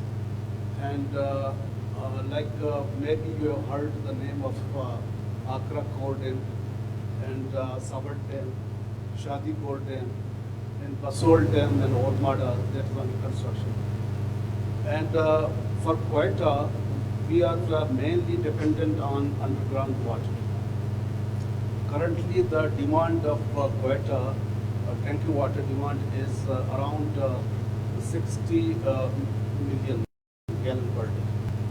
And we are able at the moment of providing water to the inhabitants of Quetta around 27 million gallon per day. So we are almost 50 to 60% shortfall. For that purpose, one dam is under construction with the name of Mangi Dam, which is 60 to 65 kilometers to the northeast of Quetta in Ziyarat district. It is 70% completed, and when it's the target date of completion is December 2023. When it gets completed, Quetta will be getting additional 8 million gallon water per day from this dam. And also we have completed feasibility study of 3 more dams. One is Overkach Dam, the other is Mangi Dam for Quetta, and the third is Alak Dam. collectively, if these dams get completed, Quetta will be getting around 50 million gallon more water. So it is our utmost effort to conserve water, to harvest rainwater, because that is the only solution for Balochistan, that we should not waste even a drop of water. We have to intercept every drop of water in Balochistan. And also we are also working on waste of water as far as drinking water is concerned, because everybody tries to construct his own tube well there. And this way, there is no check and balance. There are district committees in every district of Balochistan, and also at provincial level we have a provincial water board. Without their permissions, nobody can install or construct any tube. And the government is trying to control it, and we have been making efforts in this regard. But still, there are some loopholes. We are trying to cover them. And as far as the cleaning drinking water is concerned, so far the government of Balochistan has installed around 850 water filtration plants, both ultrafiltration plants and RO plants, providing clean drinking water at union level in Balochistan. Still, we have a lot to do in this regard. And also, in Balochistan, the Nasirabad division is connected to Indus River system through Fatmir Canal. There we have contaminated water, and also we have completed a study to provide clean drinking water by establishing clean drinking water treatment system there, costing around 7.5 billion rupees. That is also in the pipeline. And also the dams I mentioned, the EC1s of those dams have been submitted to the federal government. Likely the funding will come from federal government, but also with the certain percentage of share will be contributed by the provincial government as well, and sometimes 30% and 40-50%. So these are the steps the government of Balochistan is taking, and BHP is taking with regard to conservation of water. Thank you. Thank you, sir. I hope my voice has been clear right now. Actually, when we talk about water consumption and the groundwater system, no doubt, Balochistan, particularly Quetta, with a dense population, the consumption of water is about like we are in need of 53% of water, and we are consuming. Sir said that 60 gallons. I may say that as a female, I just consume so many water. I mean, like we say, we just waste water. We waste water everywhere. We need to rise up the groundwater. And for this, in San Francisco, 1916, when there was a deficiency of water, what they did, they did not allow the citizen of that city to use a single drop of water. And after a decade, what happens, they just borrow water from other cities and rise up the water level by reconsuming the water, usage of water. After a decade, they rise up the water level up to that mark. And that can be very formative. Same for Balochistan as well, as our current system has been collapsed, our water level like this current flood, no doubt it has came, but what did that flood do? We do not have reservoirs of water, any subsequent reservoirs were there so that we can consume that water again. Well, I will be switching towards my next panelist, Ma'am Kainat Kazi, International Program Manager, Africa and Asia. I welcome you over here. You was very passionate to listen all the panelists, and we will be just switching towards you for the question that you are extensively engaging with the Canadian public diaspora. How do you feel about climate change-induced event taking place in Pakistan? How they relate to it? Thank you very much. It's a privilege to be speaking in front of all of you and to share the stage with my esteemed panelists here. I'm no climate expert, so I wanted to put that caveat out there, but I am very happy to share Canadian perspectives.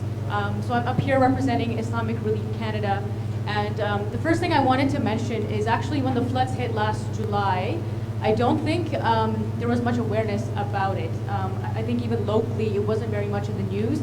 From my understanding, it wasn't until the floods hit Sindh is when it kind of internationally, the news picked it up, and then the gravity of the situation and the flooding that happened in Pakistan came to light. So in that respect, it was kind of after the fact and not right when some of that monsoon flooding happened in July and into August. So what I'll say is, to start off, there was that kind of gap that was there. Secondly, what I'll say is I think there's a cross-section of perspectives from Canada in terms of what is happening in Pakistan. I think at a very surface level, people understand and know that drought is an issue in this country and water scarcity is an issue in this country, especially because we have the river running through the country. You'll have a lot of the members of the Pakistani diaspora, especially the kind of wealthier folks, elderly folks who are maybe retirement phase, who have a lot of philanthropic ambitions and wanting to support the flood efforts there. So initially when the floods hit, there was a lot of concern. There was a lot of sympathy and interest in supporting the flood affected here, as well from the Canadian government as well. And Islamic Relief Canada, we do have a couple of projects in partnership with the Canadian government in Balochistan and Sindh as well. And so you have that part of the diaspora, but in Canada you also have another part of the population where climate change doesn't come front of mind in comparison to perhaps other conflicts that are happening in the world, whether it's Ukraine or the East Africa hunger crisis. And so, and then you also have the climate change deniers, sad to say, that are also there and part of the population. And then you also have the activists and the influencers who are also trying to raise the issue of what is happening in the world. The Canadian government, for example, is quite active, and climate change is something that features very strongly for the Canadian government, especially as it relates to how women and girls are affected, so gender equality, and how that integrates into climate change, climate adaptive programming, and climate resilience.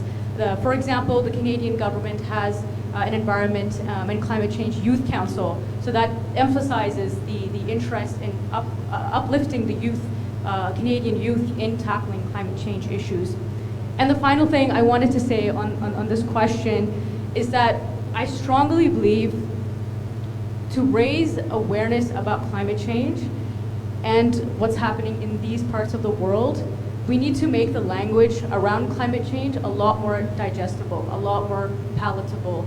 I think there's a bit of a disconnect when we talk about climate change here, and maybe talking about carbon emissions to the nth degree. And while there is space for that, and while we do need that, if we want folks in Canada and US and a lot of these other countries to care a lot more about what's happening here, we need to make the language a lot more personable. In Canada, Western Canada, British Columbia, there are heat waves that have actually led to casualties. People have died from heat waves. There's been forest fires in North America in general as well. So people are starting to feel, the effects of climate change there. But for it to become a lot more, I think the emergencies here, people aren't able to connect that these are perhaps symptoms of climate change. If there is water scarcity, the groundwater in Balochistan under the ground, if that's coming at a loss, people aren't relating that that's actually climate change induced and how that is so. So that nuance is lacking, and I think it falls on all of us. We all have a responsibility in our personal capacities, in the industries that we represent, to make the language around climate change a lot more accessible for the general public and for the layperson. Thank you, ma'am. Yes, indeed, I will second you that we need to build a language. Language means that it should be incorporated, it should be linked up with. Like if something is running, like forests are being burned, so for a drought, it is also the climate change. For a flood, when it comes, it's also a climate change. For a catastrophe earthquake, if it comes, it is also a climate change. So there must be a linkages of all the things together, so that we should realize if all these circumstances, if we are facing, so it must be like we should build a framework or like something in capability of it, so that we can be aware of it. If we are facing any of the dilemma, we should know that dilemma links with the climate change, of course. Well, I will be switching my question to Mr. Bilal Anwar. Sir, for the last more than a decade period, Pakistan is continuously confronting climate-induced poly-crisis, but our response to these events is reactive. What key areas state and provinces should work upon that can lead towards resilience? Sir, over to you. Yeah, well, thank you very much, first of all. I think that's very much true. And although I think I see a little bit of change in terms of national and institutional behaviors in response and in preparation. I think if you ask me the key areas, I think we know the kind of disaster we are facing. I think the difference of understanding is in terms of the frequency, intensity, and gravity of these disasters. So all the basic knowledge and information and understanding is very much there. When we talk about resilience building, again, with the risk of kind of a repetition, I would like to reiterate that resilience is an over-encompassing approach and methodology. We cannot, with the building codes, they are very, very important, extremely important, and with the excellent fire control systems and everything else, but I think it doesn't really lead us to the resilience building. It contributes quite heavily, significantly in terms of the preparation, but when we talk about the resilience is basically the capacity of national institutions with regard to preempt and forecast all the different kind of disasters, the scale, and being able to identify the hot spots of those disasters, those areas which are particularly vulnerable, not in terms of the physical damages, but also from the financial, economic, and cultural point of view as well. Now, one particular area which I would like to add here is, for a country like Pakistan, responding to disasters, especially when it comes to providing the technical, the financial assistance to the communities from their own public finances, that is absolutely not sustainable model. But we know from the other parts of the world, there are financial instruments which have been very successfully implemented, and the mechanisms which there's a huge potential for doing that in Pakistan as well. One particular area I would like to mention here is the risk transfer mechanisms under the banner. I mean, there are different approaches, there are different names for it. Under the banner of disaster risk financing, it can come as different kind of catastrophic plans or contingency funds, and it can also come down to the level of disaster risk insurance component as well, especially those into those sectors, those areas which are critically important, and well, they're both critically important as well as extremely vulnerable as well. So public assets, for example, the schools, the public health units, and the roads and the infrastructures. We know for sure that the insurance industry globally, they are very much willing and they are very much keen to come to Pakistan because they see this as a potential market for them. And they have experimented this in other parts of the world. So I think talking about resilience building, all these elements have to come together. So protection, preparation, preparedness, yes, but that needs to be very effectively combined with financial and economic safeguards, as well as what the other participants have been very eloquently talking about, awareness building, education, and then especially educating the youth on these aspects as well. So I think resilience building cannot be achieved until unless there is an extremely coordinated and meticulously designed approach towards this direction. Thank you very much. Thank you, sir. No doubt that we should be prepared. Firstly, a presentation should be made and then prepare and then go ahead with the preceding things. I'll be switching towards Aswadia Kakar, sir, towards you. Balochistan is facing frequent calamities in which recurrent drought and floods are on the top. So what adopted measures are being taken at your policy level, sir? Yeah, adaptation is one of the main pillars of climate governance, the other being mitigation and means of implementation. So at the policy level, like I already highlighted, that we have recently we are in the process of devising climate change policy for Balochistan, but we have not done it yet. Again, once we have a policy, we do not have an action plan and the implementation matrix and its integration with the development system. But again, there are individual efforts at the sectoral level. If it may be irrigation department, the public health and engineering department, forest department, national disaster management, coastal disaster management, they all are doing their bit in their individual capacities, adopting certain projects and schemes.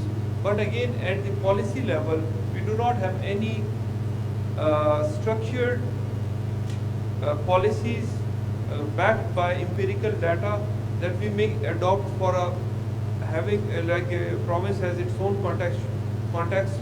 So we do not have that structured policy, that adaptation policy. But like Madam said, that we have to go back to old age, our traditions and our wisdom, old wisdom. This adaptation is, the climate change is not new. If we look at our people, they do not construct their dwellings on the waterways. So this is basically the adaptation. But when we construct hotels on the waterways or the river ways, so definitely we are going to have those disasters. So the adaptation is done individually at the, but not as a structured policy by the at the national level and even the provincial level. Yes, it is rightly said that. No, see, I remember that if we go for the earthquake, it is said that earthquake never kills, but the building does. So as you said that building hotels or houses at the rivers near the corners, definitely we will be facing it that it will be demolished, right? Now see, we should have certain infrastructure, that policies should be made, that implementation should be made. We actually, sir, I think that we should, the policies are there. The policies are there, but the injection of policies should be made into the minds of the students or the policymakers or us that we are facing. Like we are the inhabitant of a global warming. So being inhabitant of that part, we should be injected that if today we are alive, tomorrow we can die with this thing. So we should have a safe corner for ourselves. I will be switching towards Stephen Rackney. Sir, my question to you, that loss and damage fund has been established in COP27. How it will work for nations like Pakistan to tackle climate change challenge? Sir, as you have briefly described before, you will be just briefly describing more. Well, thank you for the question.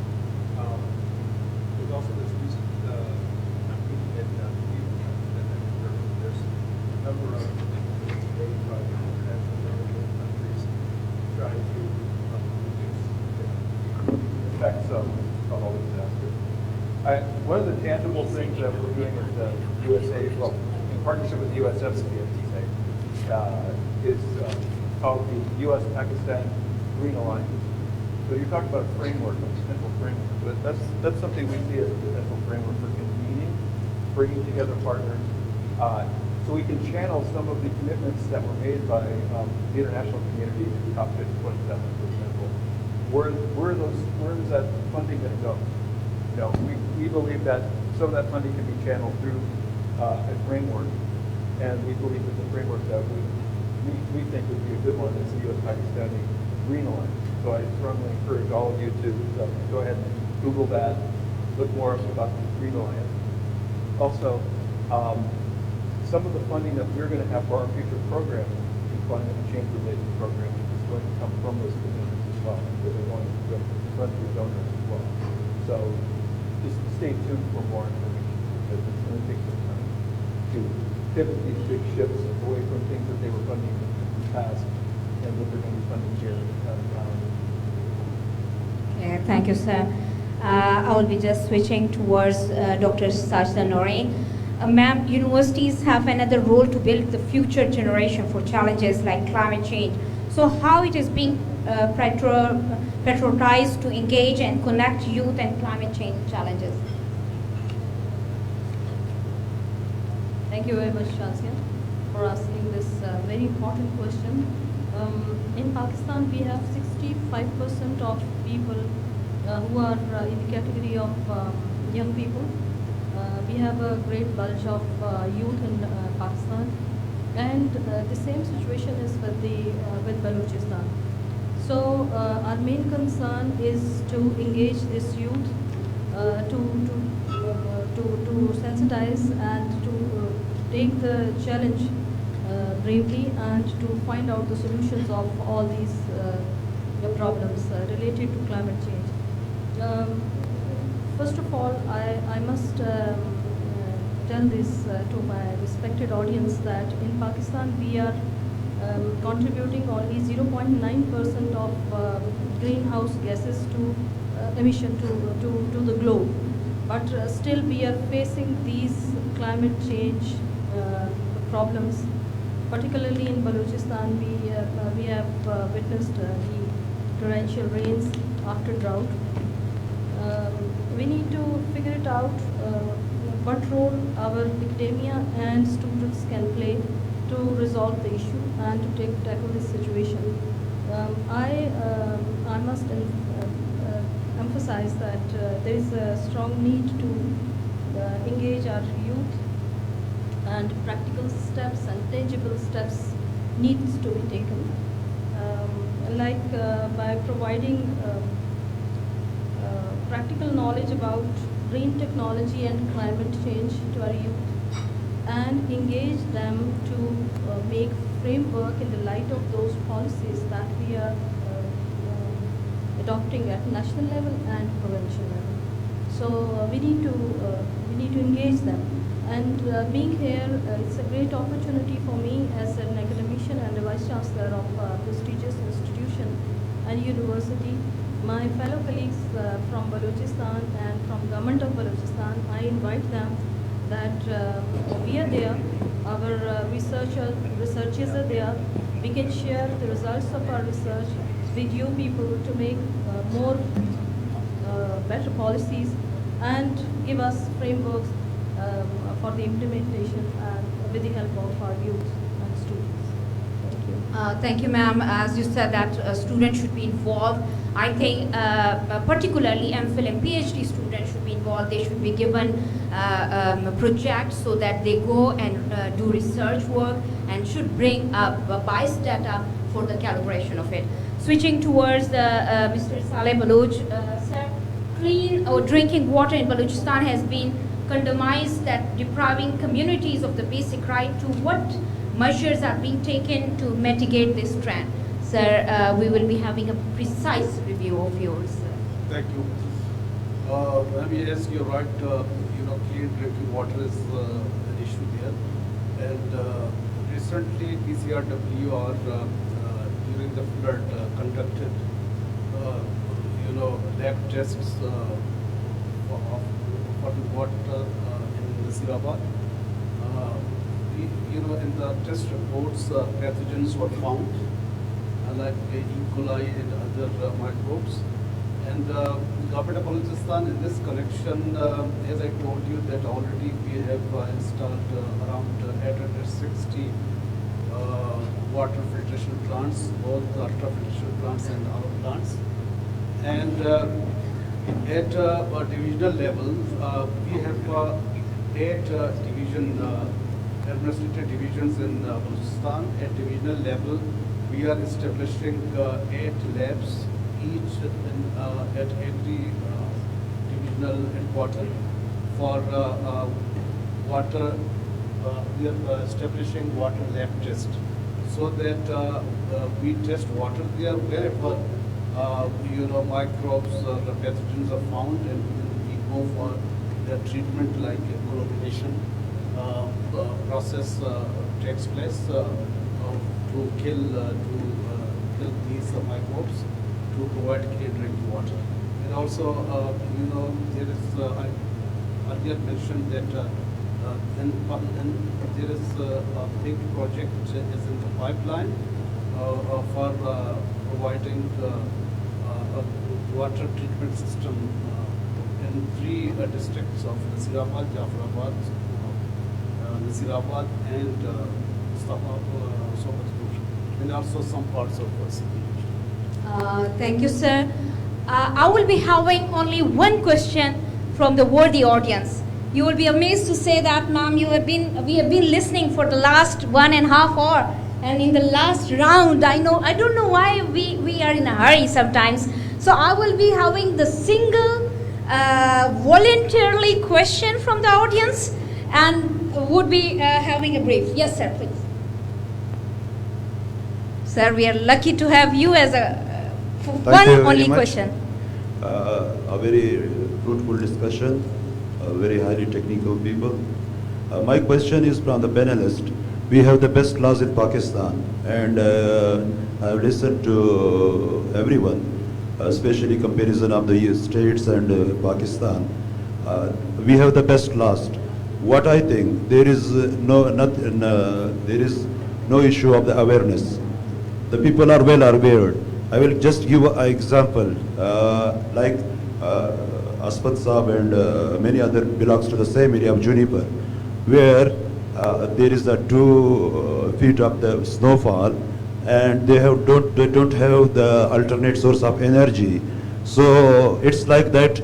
If you've kept a person for last 10 days that you don't eat anything, and his hand is closed, and in front of him you have fishes, hot dishes. So the problem is that we have the best laws, we have the best, but the problem is, main thing, the laws are not realities with the ground. So I think you get my question. Right, sir. The deforestation or the other natural resources which are day by day, especially a country like in Pakistan, is on deteriorating because people are very poor. The government did not provide facilities. They don't have gas. They don't have other source of energy. They are in -10, -15. If I keep you in the -10, and your kids are with the -10, and you will cut the tree. So the laws are best. The laws are not. They are the best laws, but they are not with the ground realities. Okay. So Pakistan issues is not awareness, I think. Okay. This is my practical knowledge in Balochistan and in Pakistan. Thank you. Thank you. And who is going to answer? Yes, ma'am, you can.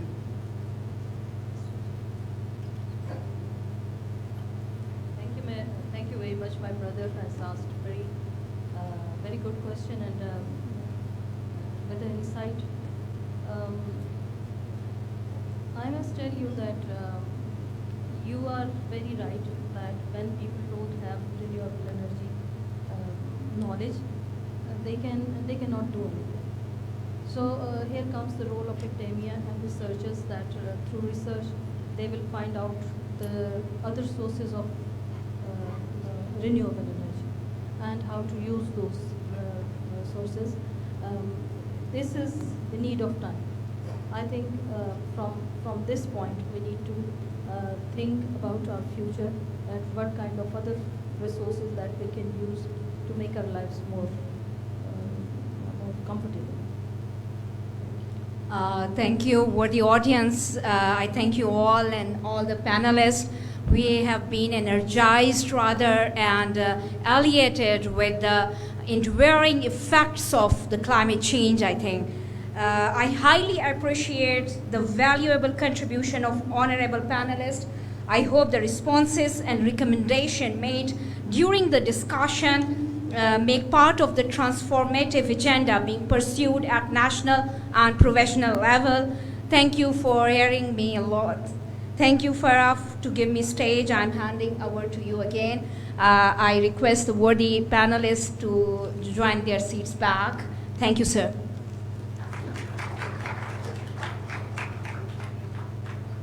Thank you very much, Dr. Shazia Fareed, and I thank you all for your time and your consistent concentration and focus on this very important issue.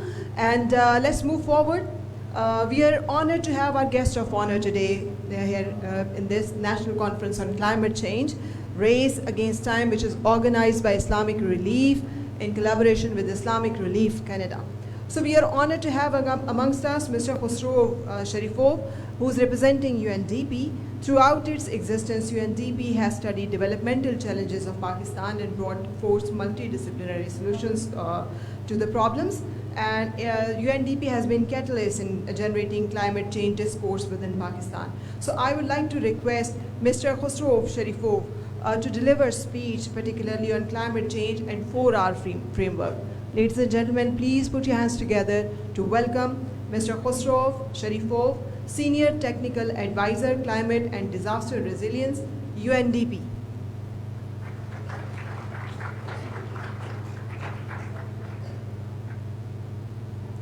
Assalamu alaikum. It was supposed to be Mr. Knut Ostby speaking today, but unfortunately he had to take a field trip, so he kindly asked me to join him today. And I'm honored to be speaking on behalf of UNDP. So thank you, Team Islamic Relief, and especially Asif Shirazi Saab for your kind invitation to this event. A number of panelists earlier made reference to United Nations framework for climate change, which hosts the IPCC, Intergovernmental Panel on Climate Change. This panel consists of a number of experts, scientists globally. And those of us who are still not convinced that the climate is actually changing, I would highly advise that you read the latest report of IPCC, where you will see a lot of evidence of the impact that the changing climate has on people around the globe. With climate change, there are good news and bad news. The good news is that there are more and more people recognizing that the climate is changing, and that also has a sad part to it. We have to witness over and over again these disastrous events for people and societies to be convinced that the climate is changing. The bad news is the negative impact of these climatic extremes are being blamed on the changing climate. The climate change has risk elements. So risk involves hazards, so in this case climatic hazards, the vulnerabilities and exposure. We can't do maybe much about the hazards, but more can be done when it comes to vulnerabilities and exposure of people to climatic events.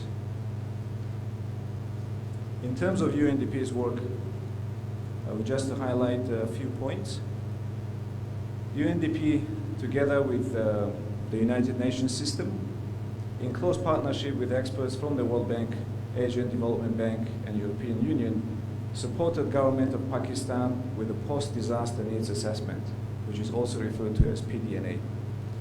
PDNA highlighted stark evidence of impacts of the floods last year, especially on the lives and livelihoods of people on the ground. While economic loss and damage from these floods are the highest, and not only in Pakistan, but globally speaking as well, the loss of life cannot be reflected in economic value and numbers. I'm sure there would be experts who would argue with me on that one, but a damaged house can be rebuilt.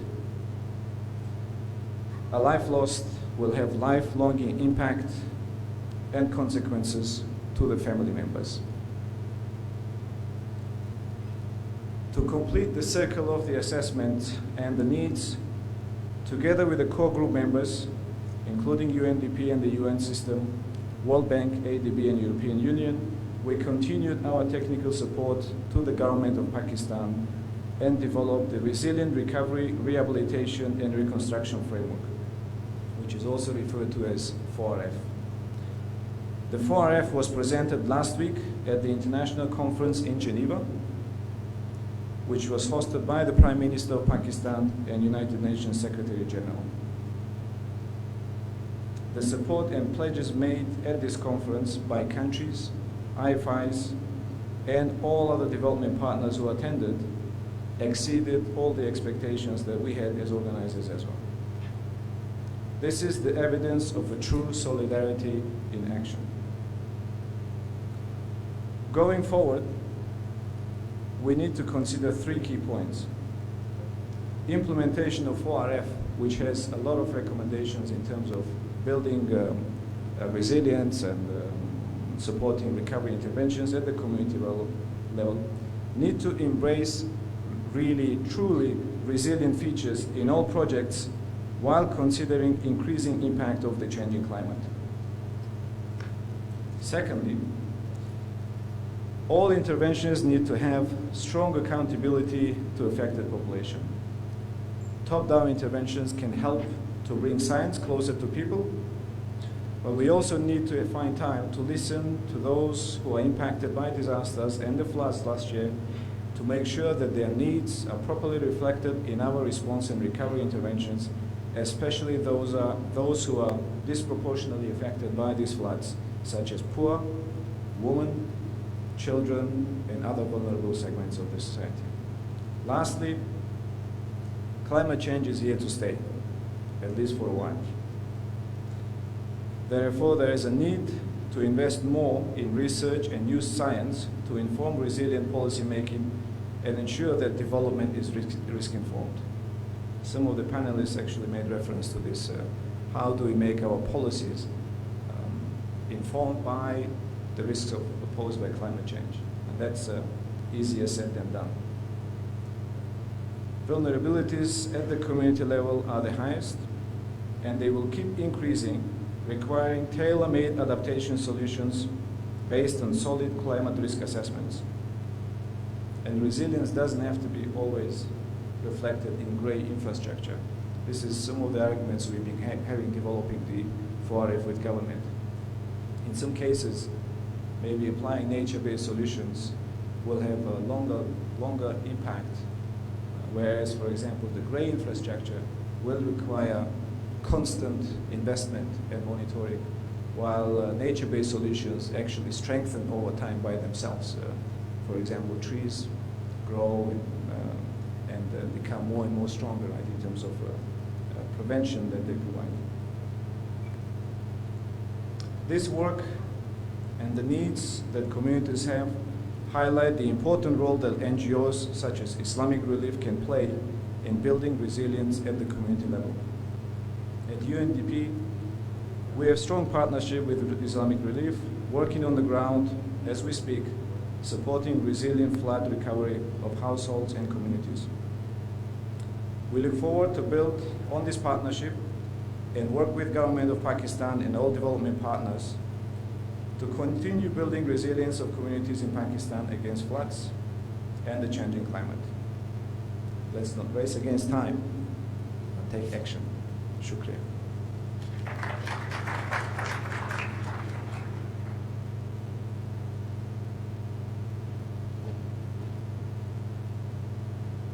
Thank you very much, Mr. Khosrow Sharifov, for dilating on 4R framework.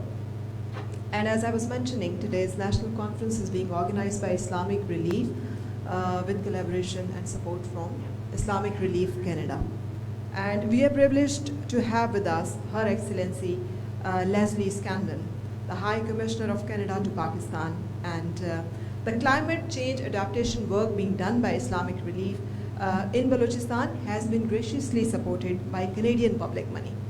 Islamic Relief Canada has contributed in building resilience of the communities across country, particularly in Balochistan. Apart from community-based climate resilient work related to water and livelihood. And Her Excellency, with support of Canadian public money, we have been able to generate discussions and chalk out collective course of action concerning climate change. Without further ado, I would request Her Excellency Leslie Scanlon to please come on stage and address the audience.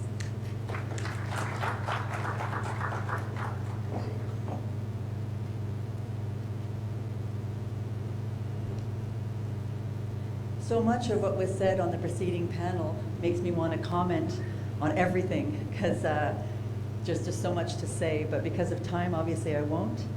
Assalamu alaikum. Minister of State and Special Advisor to the Prime Minister, Rumina Khurshid Alam. Guest of Honor, Khushro Sharifov. I'm going to look for everybody sitting, not sure where he went. Recovery Advisor, UNDP. Asif Shirazi. Country Director, Islamic Relief Pakistan. Distinguished panelists, fellow diplomats, representatives of civil society, NGOs, honored guests, and my fellow Canadian from Islamic Relief Canada. I don't know where you went. There you are. When you were talking, I thought, will I get up there and contradict you, or I hope we're on the same page? It's a real pleasure to be with you here today. 2 months ago to the day, I boarded the airplane in Ottawa to come to my new post in Islamabad. I had just served as Canadian ambassador to Poland for 4 years, where on February the 24th of last year, my #1 priority became the Canadian response to the Russia's illegal invasion of Ukraine. Over the summer, especially knowing that I would be heading to Pakistan in the fall, I followed the devastating impacts of the 2022 monsoon floods as closely as I could, and I was gratified to see Canada's quick response, which was followed by a visit from Canada's Minister for International Development, Hijat Sejan. And like everyone else who was watching, which was most of the world, I was impressed with Pakistan's Minister for Climate Change, Sherry Rehman, who at COP27 led the push to get the world to commit to establishing the Loss and Damage Fund. Then, of course, Pakistan's Foreign Minister, Bilawal Bhutto Zardari, led the Group of 77 to advocate for global structures and policies which will hopefully end inequality and inequity among and within nations, and will enable all developing countries to achieve the SDGs and to implement the Paris Agreement. Last week's international conference on climate resilient Pakistan in Geneva further highlighted Pakistan's efforts and resolve to address climate change. I would like to congratulate Minister of State Alam on the successful conclusion of the conference. Aapko bahut mubarak ho. And of course, Canada was present, and we increased our support to Pakistan at this important event last week.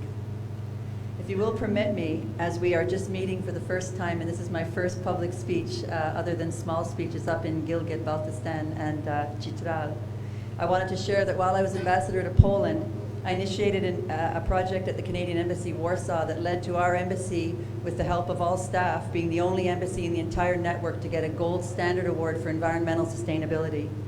I'm telling you this because climate change and environmental stewardship is a priority for me, both at home and at work, and I intend to realize ambitious plans at the Canadian High Commission here in Islamabad, so stay tuned.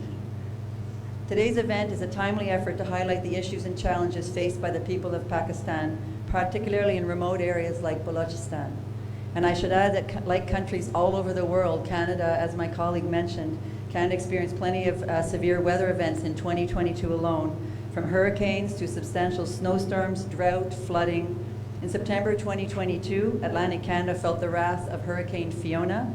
Lives were lost, homes destroyed, and coastlines severely eroded. Extreme weather events are shattering economies and threatening human security. There are other significant challenges facing the world: Russia's illegal invasion of Ukraine, energy and food security, inflation. However, the cost of climate inaction far outweighs the cost of taking action. We have all heard how the massive flooding in Pakistan affected more than 33 million people, threatening their livelihoods, food security, and long-term well-being. This is a wake-up call for all stakeholders to reevaluate ways of doing business, and every issue that matters to Canadians national security, economic prosperity, respect for international law, democratic values, public health, protecting our environment, the rights of women and girls, and human rights more broadly. All of these priorities will be shaped by the relationships Canada and our allies and partners have with countries in this region.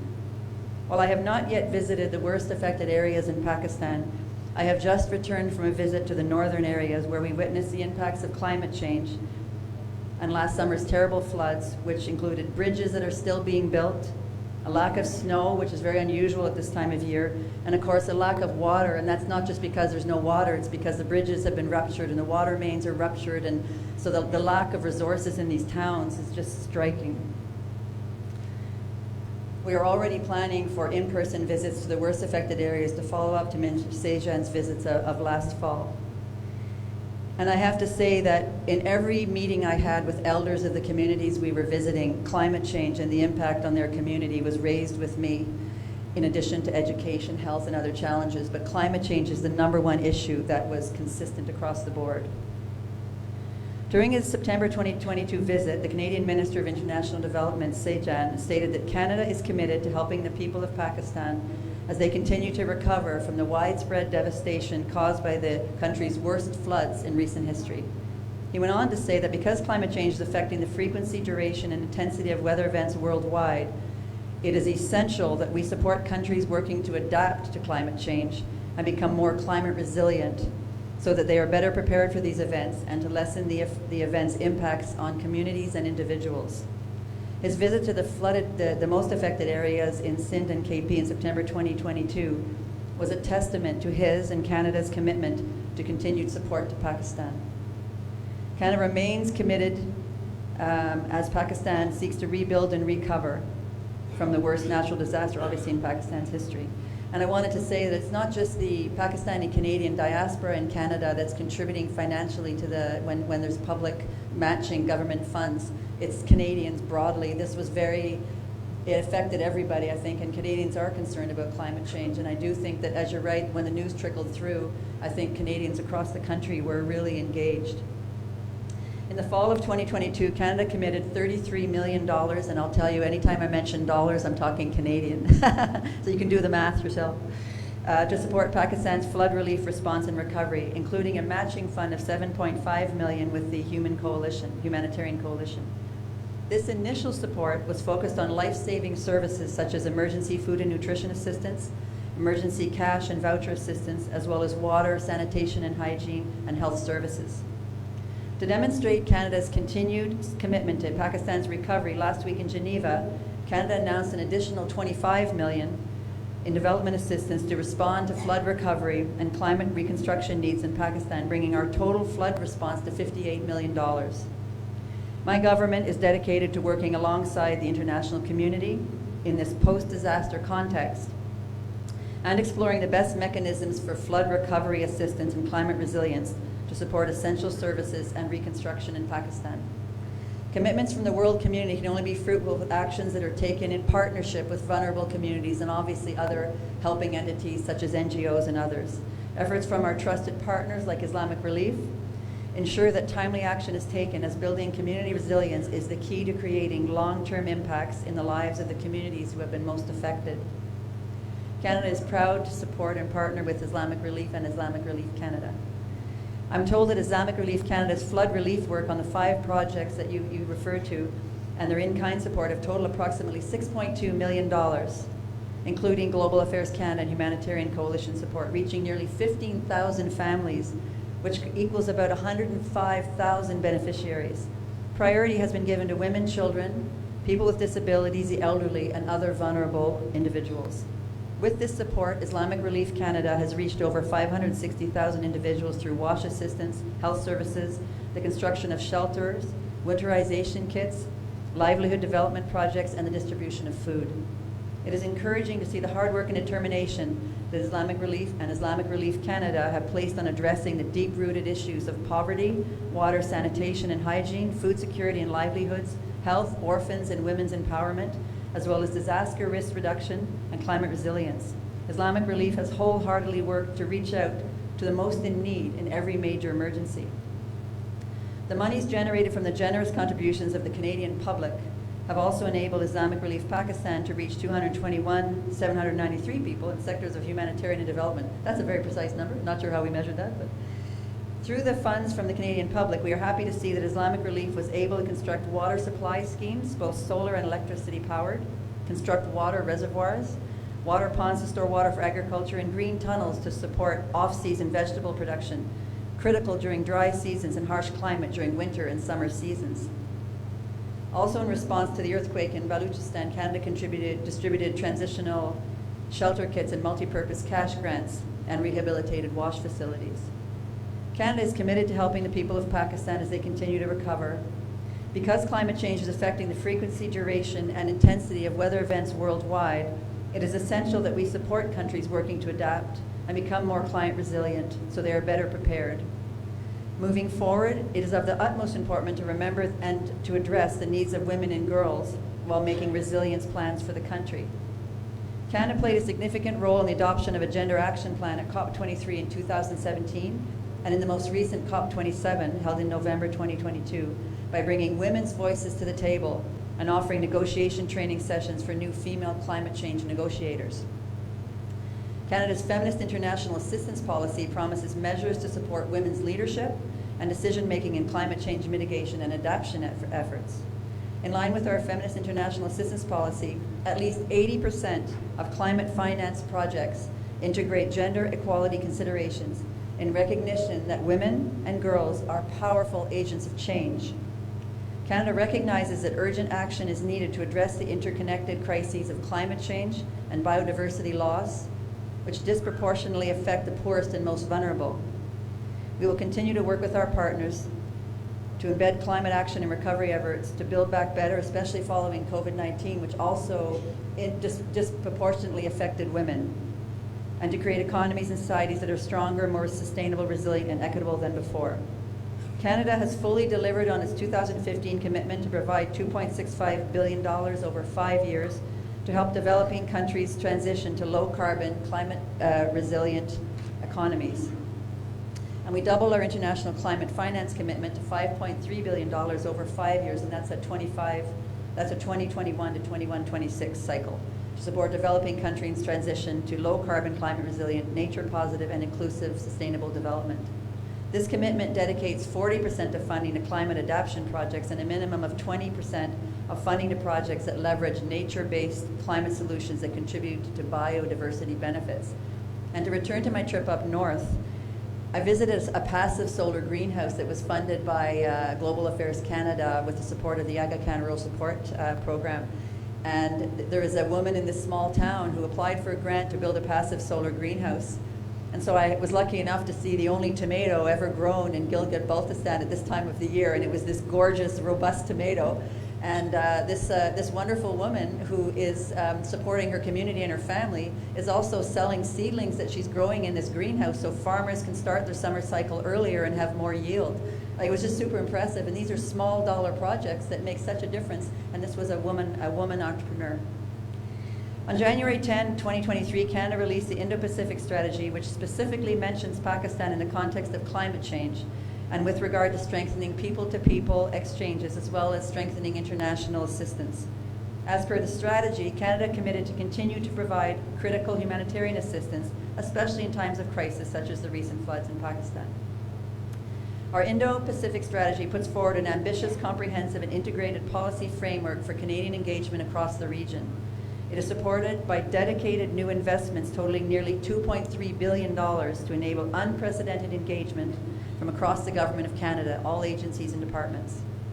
This strategy includes support to Pakistan's bilateral development assistance programs to address poverty reduction, address gender gaps and inequality through a human rights, feminist-based approach.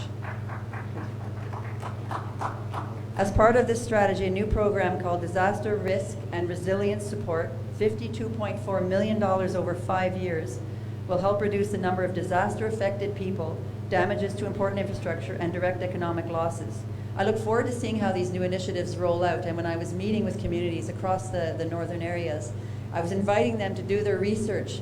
Who is going to be leading in Pakistan on seeing that these funds flow to the most effective project delivery entities in the country so they're effective, because there's a lot of money on the table and there's a lot of potential here. So I look forward to seeing how it all plays out. Canada's development program currently provides bilateral support to various sectors, including women's rights and political participation, women's reproductive health and rights, girls' education, women's economic empowerment, and polio eradication, which is a big priority for us. In 2021-22 alone, Canada provided $24 million in development assistance in these areas. So climate change has become Pakistan's biggest development challenge in spite of having a rich and elaborate ecosystem of national and provincial level policies and action plans, as was mentioned by the previous chair of the panel. Yet there needs to be integration and mainstreaming of gender in development planning. Linking gender equality with climate change more clearly, directly, and strongly will contribute to climate resilience and coping mechanisms of communities. We encourage partners to continue working and innovating community-based adaptation models that support women in local contexts, clean, green, low-technology solutions.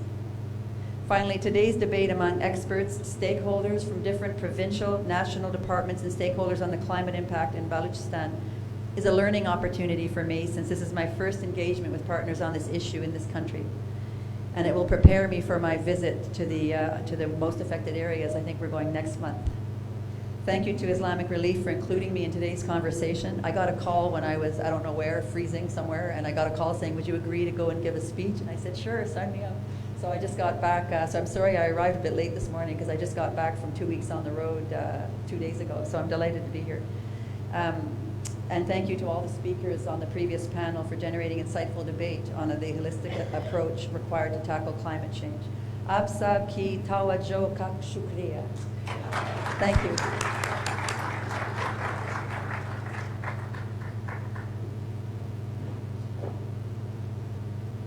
Thank you very much, Her Excellency, especially for acknowledging and supporting Islamic Relief and Islamic Relief Canada for all their efforts to help people of Pakistan to deal with post-disaster challenges. And ladies and gentlemen, as it has been mentioned and highlighted time and again, that at the center of tackling climate change is government's commitment and action. And Pakistan's government has been responding to climate-induced floods 2022, which is epochal in its magnitude. And right from beginning, this calamity, when it began, right from that moment, the government of Pakistan has been reaching out to global partners and global community to strengthen its hands in rebuilding the lives of flood-affected communities and tackling the challenges of climate change.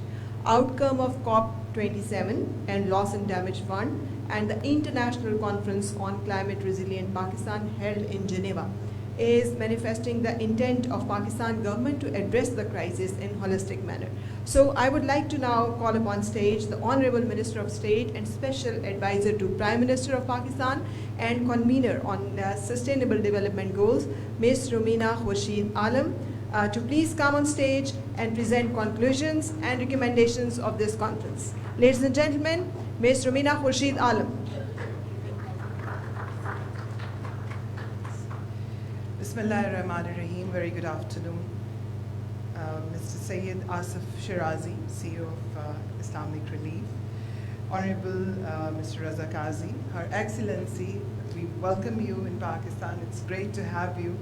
And I'm sure your addition to this country from the Canadian, I think they have made a very great decision. We need people like you, and we welcome you. And I'll assure you the Pakistan people always welcome you with whole heart. I think she needs a great round of applause. Mr. Bilal Anwar, secretaries, academia, civil societies, INGOs, NGOs, youth who is attending the session, media, and of course those are maybe listening on online or wherever. So first of all, as so many people have already discussed so much things, I don't want to repeat those things. I don't want to go in the repetition. Just few things, very little things I want to just add. First of all, I would congratulate and thanks to Islamic Relief Canada, the diaspora of Pakistan, which think of sitting in abroad and thinking about Pakistan, that means and matters a lot. And when we talk about the Canada, I'm sure this is one of, everybody knows that that's a country which is a country, we call it a social state, where they look after, not only look after the people, in fact, they respect all the religion in the way they look after them, they care for them, and they stand with them. So I really appreciate, and I would request Excellency that pay my regards to your country, and we honestly, we do respect a lot the way they, our Islamic people or other religions are nourishing over there, and the way they are practicing, that means a lot. When we talk about, when I was going through with all, because it's not the first time, of course, climate change is one of the things which I work voluntarily, and for those who know that I'm working on the Sustainable Development Goals as well, and this is something which is an honorary work, volunteer work. And I'm so much thankful to those who, though they put their efforts for this subject. They're working along with us. They were those INGOs or local NGOs as well, the civil society. They were very much in this hard time with us. But there are a few things which I really believe that by using this forum, I just want to say something heart to you. This is nothing about the commitments, because this is, climate change is not a subject of mine, of yours, it's of ours. I was going through with, it's a very interesting slogan of the vocal that save nature for future. But I would request, if present is not saved, we cannot go for the future. We have to save the present. We have to focus on the present as well, because the way the things are getting out of control, it's not that someone is trying, like we need to, when I was in the COP27 as well, over there as well, I've requested, and before that COP, we had, I'm sure most of the people, they knew that in Pakistan Parliament, we have hosted IPU, Asia Pacific, in which I request, and I try to hammer again and again to everyone, that for heaven's sake, we need to come out from this thing that every remedy cannot be used on everyone. We need to focus on the region-wise, because if we really want to come out for the solutions of climate change, we need to come out for the region-wise, because we cannot mix apples with oranges. When I say this, that means like at the same time when Asia was like, or Pakistan was suffering from the high rise of the floods, the disaster, at the same time in the Africa region, they were suffering with the high droughts. So, you know, we need to come up with networking in a way where we have to focus on the region-wise as well.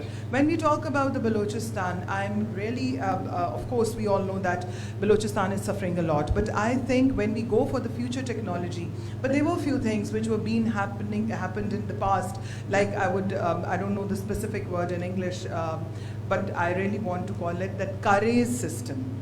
That Kares in which they used to engage a lot in Balochistan, and they used to save the water, and the way it works, I think that has been stopped. I think we need to focus on those sides, that how we can come up, because now, because of the climate change, the things which were being in, like the temperature, somewhere it's high rising, somewhere it's getting lower. So I think we need to focus on the issues, how we can come up for the solutions. And there are like, in the panel, as they were discussing about the education, yes, there are like people who are studying over here, they are doing the climate change education masters, but unfortunately, are we taking the use of them? So I think that is also something, a big question. But if, like, of course, I'm sure the people who are sitting here, they must having some questions that what we are doing. As the government side, what you all know that the Ministry of the Climate Change, Madam Sherry Rahman, the way they are working, and the Prime Minister and all the way they are taking interest,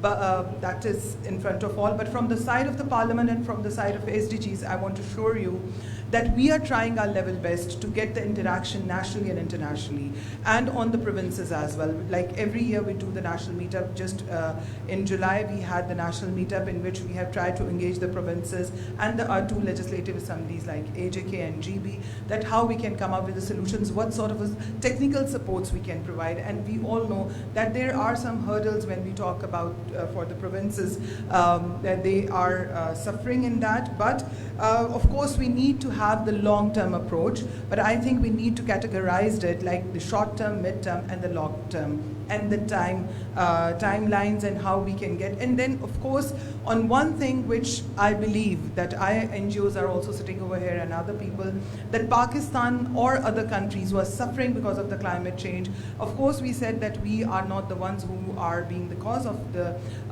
uncertainty or the disasters. So I always believe that when we talk about the climate justice, I believe those countries in the COP27 or in the different COPs, when they all sit together and they think in a way of a pittiness to these countries. I always said, like in this COP as well, that we don't want your pittiness. We don't want your sympathies. You need to compensate it. You need to compensate in a way that these countries need a trade, not aid. One. Two, we need to come up with, strongly our voices need to come up on the fossil emissions, because this is something we need to, that those developed countries, they think that maybe their CSR is enough, or the way they are thinking, or the Chaudhary style, that they are the biggest reason who are making us, these countries, in high pain.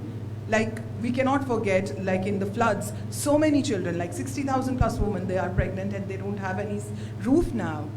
They don't have at the time, like for the time of delivery, they don't have home. And we have seen, I'm sure you must know, that there was a video we have seen that there is a child who was under the soil and someone thought that something is moving. And when they just touched, that was a child with a placenta. So this is one child. We don't know how many children were there. So that is the future. So our future, this is something which I want to say, that for the future, if we want to save the future, but before that, we have to save, we have to be together. No one is perfect. I'm not perfect. Someone else is not perfect. We need to be with each other. We need to support. We need to save our present. So today, if today is going to be safe, I'm sure tomorrow is going to be safe, because what we have seen today or in our past, I don't think so. The way the things are moving, our children are going to see that past or those golden times which we have seen. With this thought, I once again, I just want to tell everyone that SDG Secretariat of Parliament, we are very much with you. We are looking forward for the support, not in the financial way. We can come up other ways as well, in the policy side, on the technical side. You're always welcome for your suggestions, for your work. We are always there. And then once again, I would really like to thank to Islamic Relief Canada, the diaspora, and everyone who's here. That's great, because I believe what you have in your pocket, and if you want to give it and share with others, that means a lot. May Allah give you a lot jaza, and thank you so very much. God bless you all. Have a nice day afterwards. Thank you.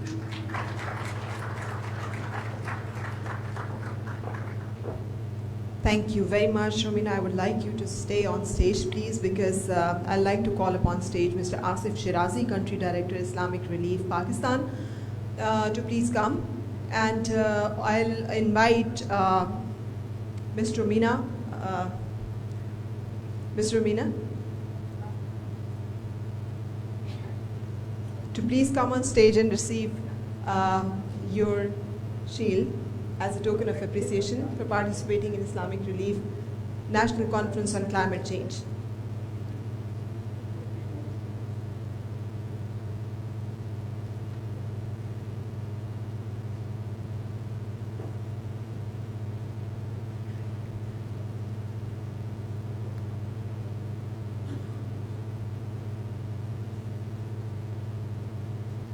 Thank you very much for taking time out and participating in today's National Conference on Climate Change, organized by Islamic Relief. And now, I would like to call upon stage Her Excellency Leslie Scanlon, High Commissioner of Canada to Pakistan, to please come on stage and receive the shield. We truly acknowledge and appreciate your participation in today's national conference, and welcome you in Pakistan as well.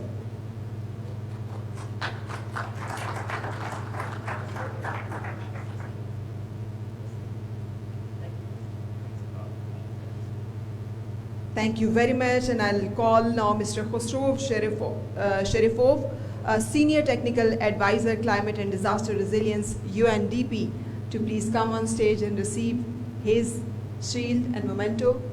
and we are grateful and thankful for your time and participation in today's national conference.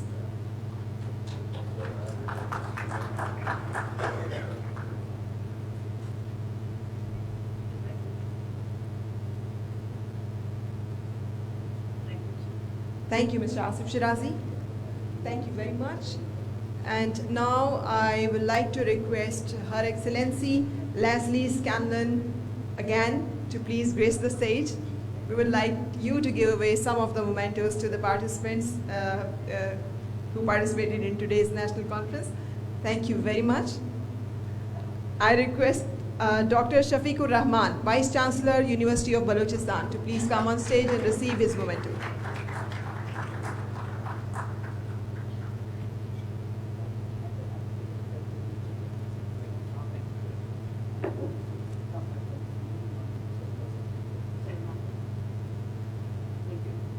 Thank you very much. Abdul Fateh Bhangar, Secretary Irrigation Balochistan, is requested to please come on stage and receive his shield as well.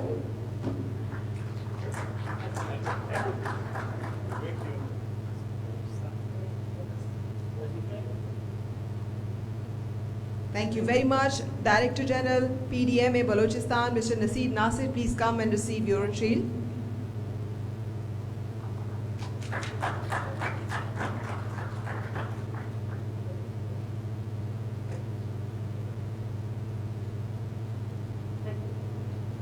Thank you very much, Mr. Abdul Wali Kakar, Secretary Forest and Wildlife, Balochistan.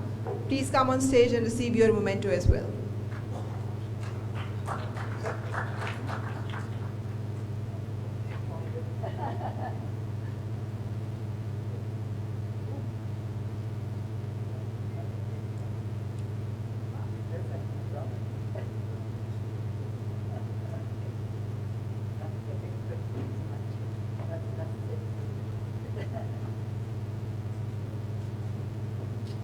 Thank you very much. And now I request Dr. Abdur Rahman, Pro Vice Chancellor, BUGEMS, Quetta, to please come on stage and receive his shield as well.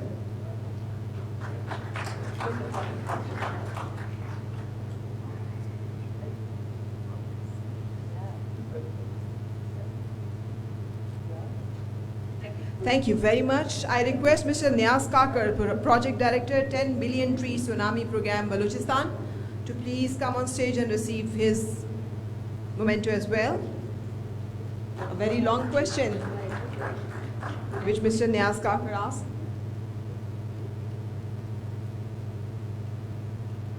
Thank you very much.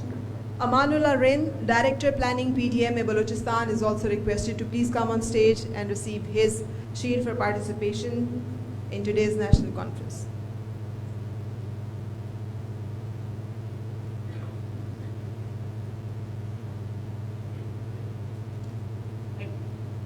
Thank you very much. The moderator of today's panel discussion, Dr. Shazia Fareed, Assistant Professor, Geology Department, University of Balochistan. Please come on stage and receive your memento as well.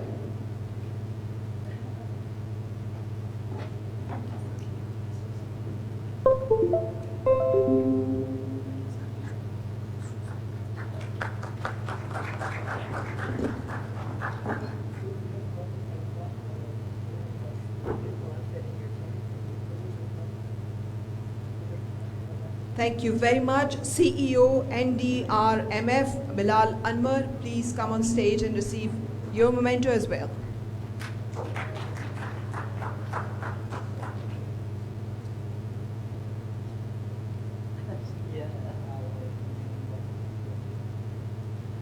Thank you very much. Stephen Renetsky, Director Climate and Sustainable Growth Office, USAID, Pakistan. Please come and receive your memento. Thank you.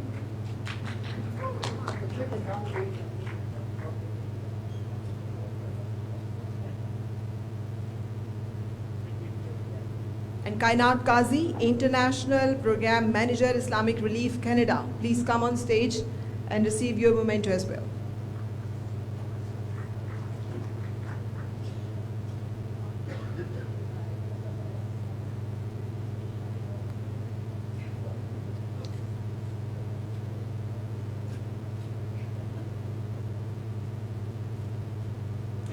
Thank you. Thank you very much, Her Excellency Leslie Scanlon, for your time, for your participation in today's national conference. Your presence here means a lot to us. Thank you very much. Thank you. And now I would like to request Mr. Khosrow Sharifov, Senior Technical Advisor, Climate and Disaster Resilience, UNDP, to please grace the stage and give away rest of the mementos and the shields to the participants of today's National Conference on Climate Change, organized by Islamic Relief. And I request Asfand Yar Kakar, Secretary Environment and CC Balochistan, to please come and receive his memento.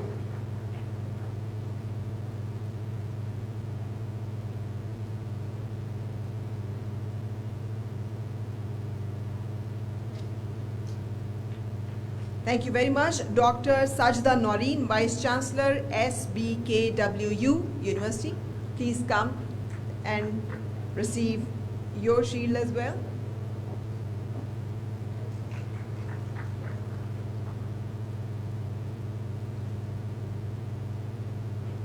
Thank you very much. And I request Mr. Saleh Baloch, Secretary, PHED Balochistan, to please come and receive your shield for participating in today's national conference.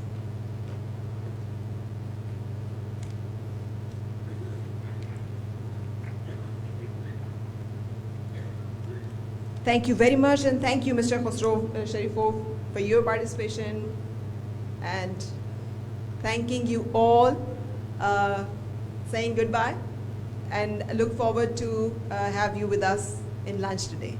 Thank you very much for your participation in today's national conference. Allah Hafiz.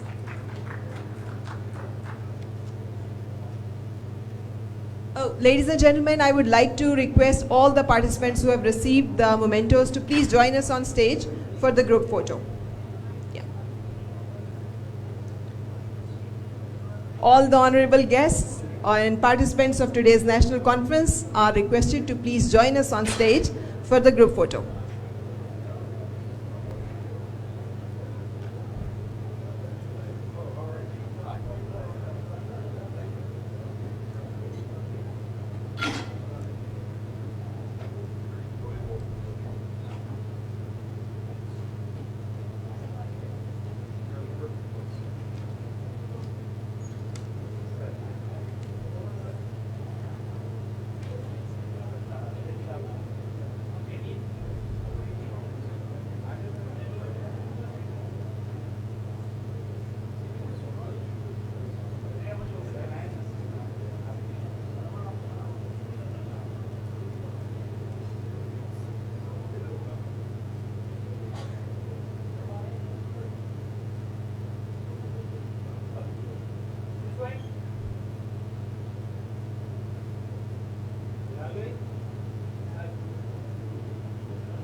Thank you very much, all the honorable guests. Please join us for lunch.